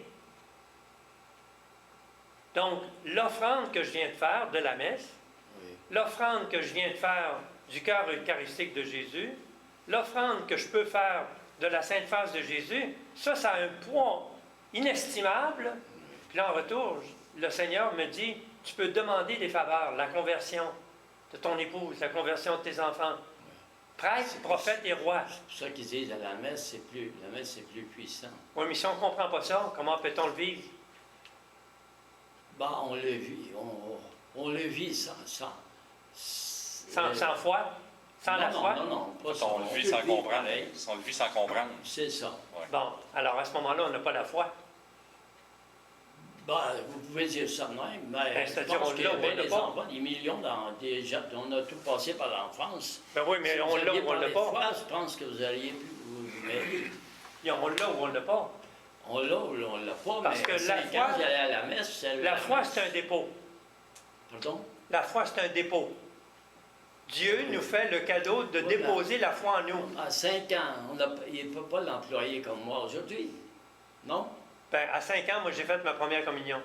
Bon, moi aussi, je servais la messe, moi aussi. Bon, j'ai reçu ma première Oui, communion à mais 5 ça, ans. c'est une fois que les autres me dirigeaient, me plaçaient là, et j'aimais C'était pas ça. mon cas. Moi, je vivais dans la foi, puis je ne le savais pas, mais c'était Bon, toujours une foi, une c'est ça. certitude. Monsieur il a dit, on ne savait pas. Mais C'est j'ai ça. agi en fonction de la foi. Ben, c'est ça, un enfant sans savoir. qui...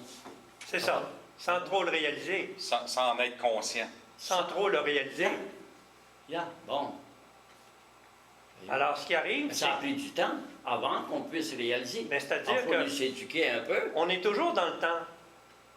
Qu'est-ce que c'est que je peux vivre en dehors du moment présent? Je sais pas, ben pourquoi cette question-là? Le seul contrôle que je peux exercer dans ma vie, c'est-tu le passé? C'est-tu l'avenir? Non, là, c'est beaucoup de questions. Il y a pas- C'est-tu l'avenir? Oui, ben encore, l'avenir, on n'est pas certain. Demain, je ne sais pas Donc, si je serai là. Il nous reste le moment présent. C'est tout. Maintenant, c'est à moi de décider si je suis en contrôle de l'événement présent. Oui, mais toute notre vie, le moment présent, on le perd à chaque jour. On Pourquoi est-ce qu'on le perd? On y pense. Pourquoi est-ce qu'on le perd? Parce qu'on a l'excitation de toute la vie. De Pourquoi tout est-ce que la Vierge Marie ne s'est pas laissée distraire? Ben oui, mais là, vous parlez d'un être supérieur. Autrement dit, dans la qualité. Toute proportion gardée. Dieu nous donne tout ce dont nous avons besoin, même si j'ai un quotient intellectuel inférieur. Dieu nous donne tout ce dont nous avons besoin. Exemple, je suis prêtre, prophète et roi. C'est quoi le roi? La royauté. C'est quoi la royauté? Dieu m'a donné ce qu'il faut pour établir une royauté sur mes sens. Ben oui, mais Une royauté sur mon esprit. Mais comme roi, j'ai été un peu... quand je reçois la strap, je fais pauvre comme un roi, alors ça peut me déranger mentalement. Si je reçois une bonne volée de strap, Bon, c'est le bonhomme. si on prend le contraire, Qu'est-ce qu'a fait ma royauté, là? qu'est-ce que c'est que l'adage Elle populaire dit? Ce ne sont jamais les problèmes qu'on a eus ou qu'on a vécus. C'est pas le fait que j'ai reçu la strap. C'est pas le fait que j'ai été puni dans ma vie. C'est la réaction que j'ai eue devant le problème, devant l'obstacle, devant le barrage, devant la maladie. C'est pas la maladie qui est le problème. C'est La la façon réaction. dont je l'accueille Bon, ma réaction, je la ou connais. que je la connais pas. rejette. Je ne sais rien de ma réaction d'enfance. Mais ma réaction est un automatisme. Automatisme. C'est automatique. Ah oui. Pourquoi c'est automatique? C'est parce que si je le cultive, l'Esprit Saint nous dit, développe toujours la foi et la prière. Toujours développer, toujours grandir, toujours la nourrir, toujours avancer, toujours progresser. Si je ne progresse pas, qu'est-ce que c'est qui m'arrive? Mais pendant mes jeux, pendant que je jouais, pendant... Répondons à la question. Ah, Si je n'avance pas, si je ne progresse pas, qu'est-ce que c'est qui m'arrive par voie de conséquence, là? Je recule. ben oui, mais... J'avance ou je recule? Si j'avance pas, c'est de mes affaires, moi. Pas les affaires de personne. Mais qu'est-ce que c'est qui arrive quand j'avance pas, je recule? Mais si quelqu'un me pousse puis je recule, je recule, mais là, c'est pas ma faute. C'est un autre contexte. Si on sort un exemple de contexte, puis qu'on le place dans un autre contexte, là, on se mêle puis on mêle tout. Mais prenons la foi, là. C'est bon concentré. Oui. Je reçois la foi comme un cadeau qui est déposé en moi. Oui. Est-ce que je me préoccupe de le cultiver, de l'enrichir, de le faire grandir? Ou bien si je suis tout simplement indolent, puis je reste lymphatique, je ne fais rien avec. Mhm. Je la perds. Oui. C'est qui a décidé? Tu vois, c'est moi? J'ai décidé ça comme ça, moi. C'est quoi qui vient de parler? C'est mon amour propre. Je m'aime tellement qu'il n'y a plus d'autre place pour n'importe quel autre amour. Donc, tu ne veux pas que c'est pas de l'amour? Je me détestais, autrement dit. L'amour propre, c'est... Je voulais c'est un peu Savez-vous ma qu'est-ce que c'est que destruction, cache c'est ma l'amour destruction. propre? C'est ma destruction, ça. C'est l'orgueil. Oui. Il faudrait revenir avec sa définition de l'amour propre. Ben oui, ben oui. Tu veux-tu continuer? Ben, je te laisse la parole. Bon, l'amour propre, c'est quoi? C'est une exagération Oui. que je cultive dans mon moi, à l'effet que moi, je suis intelligent. Moi, je l'ai l'affaire. Moi, je comprends tout. Moi, je peux faire tout. Moi, je suis smart. Moi, je suis ci, puis je suis ça. C'est une exagération qui fait que je ne vois plus la clarté. Ah, je vois plus la réalité. Je ne vois plus la lumière. Je ne vois plus la réalité. OK. Mais c'est moi qui entretiens ça en moi, c'est pas les autres. Oui, oui. C'est quoi que j'exprime? C'est le choix que j'ai exercé. J'ai exercé le choix de nourrir mon amour-propre. OK. C'est ça qui domine dans ma vie. Mhm. C'est ça qui m'aveugle. C'est ça qui brûle en moi. Il y a une flamme d'amour en moi qui me détruit. Une flamme d'amour. Ben qui me oui, parce détruit. que je m'aime tellement, là. Ça convient pas, là. Je m'aime tellement, C'est là. pas de l'amour, ça? Ben oui, c'est de l'amour-propre. C'est-tu faux? C'est de l'amour-propre exagéré. L'amour propre. Tu sais bien ce mot-là, d'abord. Tu m'aimes pas si je me détruis. Ben, ce qui arrive. Si je veux pas écouter, si je veux Mais- pas... Bon, revenons à l'amour-propre. Il y a un choix à exercer dans la vie, l'amour-propre ou l'amour de Dieu en moi. C'est quoi l'amour-propre? C'est l'orgueil qui me domine. euh, Et l'orgueil fait que je pense que j'ai des qualités que je ne possède pas. mhm, Je pense que j'ai des traits de caractère que je n'ai pas. mhm. Puis je me donne des qualités que je ne possède pas. Ah oui. Je me mens, hein? C'est ça l'amour-propre. À plein. Mais quand je tombe dans l'amour-propre, il n'y a plus de lumière en moi. Ah. Je ne vois plus la réalité. Mhm. Et Dieu ne peut pas exister en moi parce que l'orgueil domine en moi. Mon amour-propre, c'est de l'orgueil déguisé. Il n'y a Ben, plus de c'est place. pas par amour que le bon Dieu va m'amener à la confession de tous ces Ben oui, il y a saletés. le bon amour puis le mauvais amour. Il est en moi aussi. Voulez-vous le meilleur exemple du mauvais amour qui était tellement puissant? Lucibel, c'est l'ange le plus beau, l'ange le plus intelligent, Il y a- l'ange le plus capable. oui.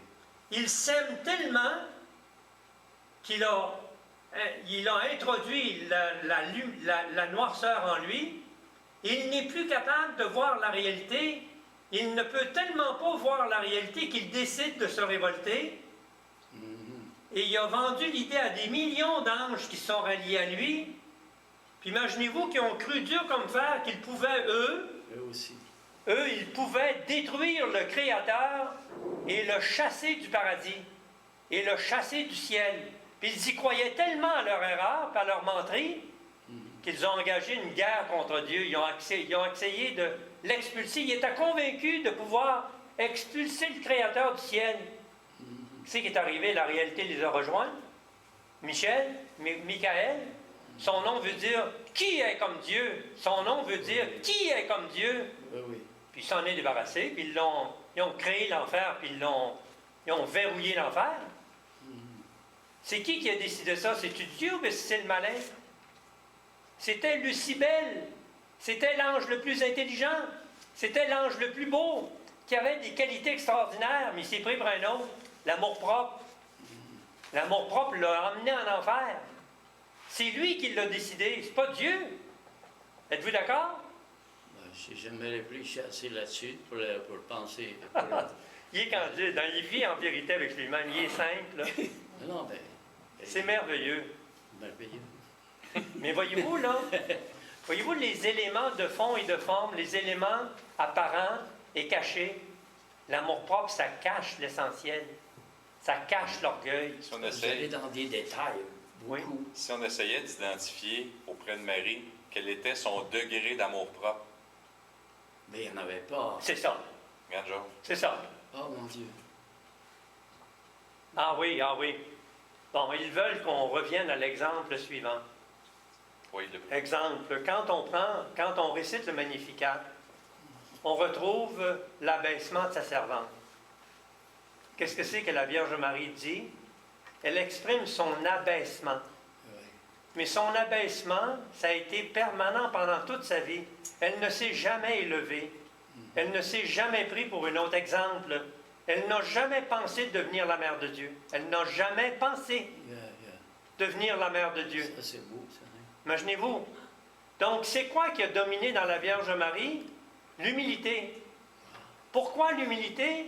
c'est parce qu'elle acceptait l'amour de Dieu. Elle se sentait envahie par l'amour de Dieu qui était une flamme d'amour. Dieu, c'est une flamme d'amour. Elle a tellement été envahie qu'elle a reçu la flamme d'amour, l'amour de Dieu, l'amour du Fils, l'amour de l'Esprit Saint. Et ce qu'elle a fait, c'est qu'en le recevant, elle retournait à Dieu. Or, Dieu nous enseigne que quand il aime, il ne perd rien, c'est que l'amour se multiplie. Non seulement il n'y a aucune perte, mais il y a une multiplication d'amour qui s'ajoute par le va-et-vient, le dépôt-retrait. Augmentation. C'est ça. Marie est la seule personne qui est un exemple complet et parfait de se laisser enflammer par l'amour de Dieu et de retourner la flamme de l'amour à Dieu, ce qui a séduit la Trinité, ce qui a fait que pendant toute sa vie, on prend l'exemple de zéro. La Vierge Marie s'est toujours pris pour rien et une nulle devant Dieu parce que Dieu y est tout. Puis c'est confirmé dans l'Évangile quand le Seigneur Jésus nous dit, je cite, « Sans moi, vous ne pouvez rien faire. » C'est absolu, ça? Rien, c'est rien. Quel est l'opposé au mot rien? Tout. C'est ça. Alors, qu'est-ce que c'est que Jésus nous dit par le message de Dieu le Père en nous? Je veux être tout en toi. Oui. Est-ce qu'on croit à ça? Parce que moi, je ne suis capable de rien faire. C'est Dieu qui me le dit. Donc, comme ça, je dis, Dieu veut être tout en moi. Si moi, je suis rien. Ça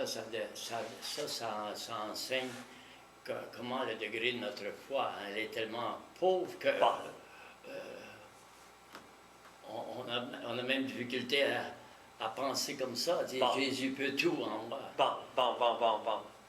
Parce qu'on est moins que zéro. Bon, qu'est-ce que c'est qui On ne intervient? peut imaginer rien. C'est quoi le problème qui intervient? Mon amour propre. C'est ça qui m'empêche d'accepter que Jésus peut être tout en moi. Je me prends pour un autre. La difficulté, c'est ça. C'est l'orgueil qui règne en moi, puis je ne le sais pas, j'en suis pas conscient, puis je ne veux pas en être conscient. Ah, c'est Je ne veux pas le savoir. Je suis trop orgueilleux. Mhm. J'ai peur de trouver des défauts. Comme ça, j'aurais besoin de la strap encore. Et puis, oui, pour rentrer dans le vrai un peu. Alors, qu'est-ce que c'est qu'on fait ensemble? C'est de comprendre le phénomène de la foi. C'est ça, vous êtes capable de vous envoyer de l'air. J'arrive pas à tout mettre ça, les mots et tout ça. Alors, ça. si je ne comprends pas le phénomène de la foi, comment puis-je en vivre? Il faut que je le sente en moi. Il faut que je vois une action en moi qui est une action de foi. C'est pour ça qu'il y avait des gens, comme, je ne sais pas si Saint-Benoît c'était ça, il y en a qui se retiraient dans les déserts pour pouvoir Aller au fond des choses. comme ça, hein? Aller au fond des choses. Parce que dans le monde, ils ne pouvaient pas. Bon, alors on peut parler de ces gens-là, mais qu'est-ce que c'est que l'Esprit Saint nous dit? Chacun de nous a une fonction sur Terre. Chacun de nous a une fonction. Mhm. Bon, si je ne me donne pas la peine de dire, Seigneur, c'est quoi ma fonction? Veux-tu me faire connaître la fonction que je suis supposé d'occuper? Là, ça peut me prendre des années. Ben oui, c'est comme vous parlez de vocation. un Ben peu. oui, vous avez raison. Donc, tout ça pour dire, si on comprend mieux ces phénomènes-là, on sait de quoi on parle, on peut établir un bien fondé, au lieu de faire des affirmations Oui, gratuites. on va parler, mais la Vierge, elle était silencieuse.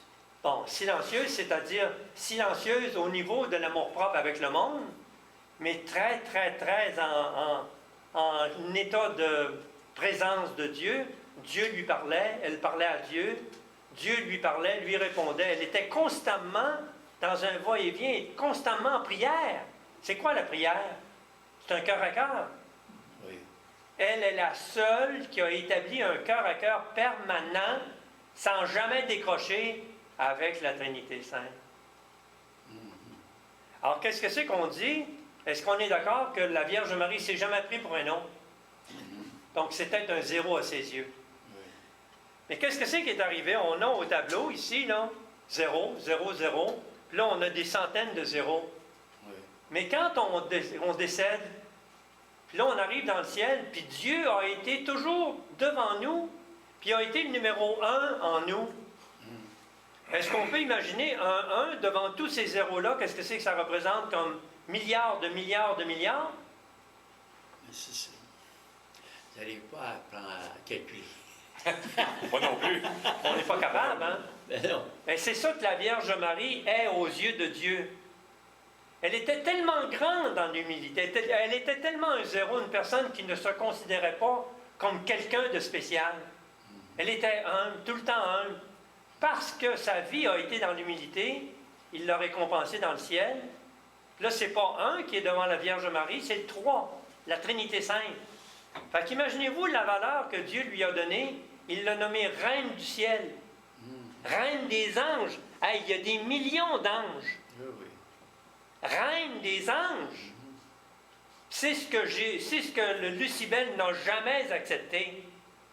Qu'une personne comme la Vierge Marie, qu'une personne comme Jésus il s'est incarné dans une condition humaine. Lucibel, il dit jamais je ne me mettrai à genoux devant une personne comme Jésus, qui est un homme. Je ne l'adorerai jamais. Jamais. Oui, mais ça, Jésus, il est né il y a 2000 ans. Oui, Comment mais vous expliquez que Dieu les lui a anges- expliqué qu'il le enverrait fait des anges, Jésus. c'est au commencé longtemps avant. Dieu lui a expliqué qu'il enverrait Jésus, OK. qui prendrait la place d'un homme, Ah, des revêtirait une vie d'homme, Ah. et que lui, Lucibel, allait se prosterner pour l'adorer. Ça veut dire quand Dieu a créé les anges, tout de suite, ces anges-là peut-être ont connu que Jésus viendrait. C'est-à-dire qu'il y avait la révélation, c'est le Père qui leur a expliqué ça. Euh, Puis Lucibel, il dit jamais je m'agenouillerai devant un homme qui représente Dieu. C'est là qu'il s'est révolté. Puis là, ça veut dire qu'on est toujours dans la flamme d'amour. Ben, c'est-à-dire que si je reçois l'amour de Dieu, Oui. avec comme patron, comme modèle la Vierge Marie, la Vierge Marie me dit de quelle façon tirer le meilleur parti de l'amour de Dieu qui est déposé en moi, du dépôt de la foi qui m'est donné comme cadeau, et de quelle façon vivre cet état-là pour en tirer le meilleur parti. C'est-à-dire, exemple, intercéder pour les pécheurs, Comme elle. comme elle. Elle veut nous rendre comme elle. Donc, si on revient à ça, est-ce qu'on est d'accord que la Vierge Marie, c'est un géant? C'est ça, c'est le mot-là qui m'avait frappé l'autre fois. Ça m'avait un peu pas mal fort agacé. Il dit, comment il peut donner le nom de géant? Bon, ça a-tu du Je sens? comprends qu'il veut dire Ça que se les tient-tu, grandes... là? euh, Ça se tient-tu? moi, ça m'a... Bon, OK, me oublions flotte ça, pas là. là-dedans. Mais Marie, me semble qu'elle n'aurait pas pris le nom de géant pour l'accepter. C'est pas elle. Pourquoi nous, on le C'est prend? pas elle qui se l'est donné. C'est vous, c'est moi, Non, c'est Dieu. c'est Dieu. Mais Dieu a c'est- nommé la Vierge Marie Ouais. reine du ciel. Pourquoi c'est la première fois que j'entends ça depuis 80 ans? Géant. Géant, pour moi, c'était Goliath, c'était des hommes comme ça. Pourquoi vous m'emmenez ça? Mais c'est Pour parce que m'expliquer, pour me faire comprendre. c'est parce que la Vierge Marie, elle veut agir comme notre mère, Oui. et elle veut qu'on prenne conscience de la puissance que Dieu veut déposer en nous. Dieu veut déposer une puissance extraordinaire en nous. Ça, j'ai jamais pensé ça. Bon, il veut déposer un amour brûlant, flamme d'amour. Il veut déposer une flamme qui est incessante, qui brûle tout le temps, mais qui brûle d'amour. En retour à l'amour que Dieu dépose en nous, Yeah. que l'on retourne l'amour que l'on reçoit. Oui. Puis ça va se faire par Marie, par la flamme. Ben, Marie, qui est le modèle parfait, Ah, qui est la patronne parfaite, oui, oui. Dieu nous donne Marie comme exemple parfait. Ah, oui. Ah, mais on ne devient, on ne pourra jamais... c'est non. un exemple, on pourra... Faut tendre vers, Tendre, rechercher, une c'est ça. tension. Désirer. Exact. Oui. Bon, ce que l'on devient, ça, c'est pas moi qui en suis responsable, c'est Dieu qui me fait devenir ce qu'il veut que je devienne. C'est pas moi qui vais devenir par mes forces. C'est impossible pour moi Oui. d'atteindre l'objectif que Dieu me demande. Exemple, il dit, soyez parfaits. Jésus dit, Soyez parfaits comme votre Père Céleste est parfait. Mhm. Alors, si j'ai bien compris l'exemple de la patronne, qui est de la flamme d'amour, qui vit dans l'abnégation tout le temps et dans l'humilité, le plus court chemin pour devenir un géant moi-même et obtenir des conversions, c'est d'être humble comme la Vierge Marie l'a été. Elle m'a donné l'exemple. Son humilité lui a permis de demeurer en état de prière constante en présence de Dieu parce que sa vie était prière. Sa vie entière, chacun de ses gestes, tout ce qu'elle faisait, dans son devoir d'État, tout ce qu'elle faisait, elle l'offrait. Elle demeurait constamment en présence de Dieu en travaillant, en méditant, en tissant. Elle était constamment en présence de Dieu. C'est la raison pour laquelle elle n'a jamais cédé à la tentation. C'est la raison pour laquelle elle a décidé de demeurer pure. Elle aurait pu décider autrement, elle avait le pouvoir du choix. Elle n'a pas décidé autrement. On est tous appelés à la sainteté. On est tous appelés à la perfection. Si moi je choisis de ne pas répondre à ça, c'est pas de vos affaires, ça? Ben, c'est de mes affaires, je vais J'ai essayer de décidé convertir. ça, moi. Si je l'ai décidé, moi. Ah oui, vous décidez ce que vous voulez, mais je peux prier. Ben, pour vous. c'est ça, j'ai décidé. Mais ce qu'il dit, c'est que, il dit, tu as peut-être fait le choix de refuser Dieu, mais lui, il dit, je vais prier pour vous. Ah, parfait. Alors à ce moment-là, ça c'est le pouvoir que Dieu nous donne quand il nous nomme prêtre, prophète et roi. C'est ça le pouvoir que nous avons. Prêtre, prophète et roi. Prêtre pour offrir. Prophète pour entendre Dieu quand il nous parle. Puis dans certains cas, de communiquer à d'autres le message qu'il me donne parce qu'il me dit de le communiquer aux autres. Roi, c'est d'établir un règne sur le contrôle de ce qu'il y a en moi, mes émotions, mon cœur, mon âme, mon esprit. C'est ça que Dieu me donne. Il me donne les possibilités, les capacités, le pouvoir. Règne, roi, règne. Un roi règne. Yeah. Dieu nous donne trois choses, prêtre, prophète et roi. Il nous donne tout ce qu'il faut pour pouvoir régner sur nous. Kadhafi, il est roi. Bon. Alors, sais-tu... Il fait mal aux autres. Ça peut-tu nous aider à mieux vivre notre foi, les explications qu'on se donne, là, partage, qu'on fait? C'est pas, on verra avec le temps. Il est vraiment Pour candide. répondre.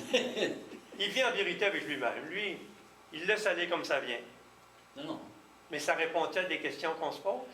Ben, ça me donne des questions. Ça me donne des questions pour la semaine prochaine. De prendre un bout de temps. Un bon bout de temps. C'est pour ça que je suis revenu. Parce que c'est vrai, appris. C'est intéressant, parce que jamais, il me semble, jamais de ma vie, j'ai rencontré quelqu'un qui me dit ça.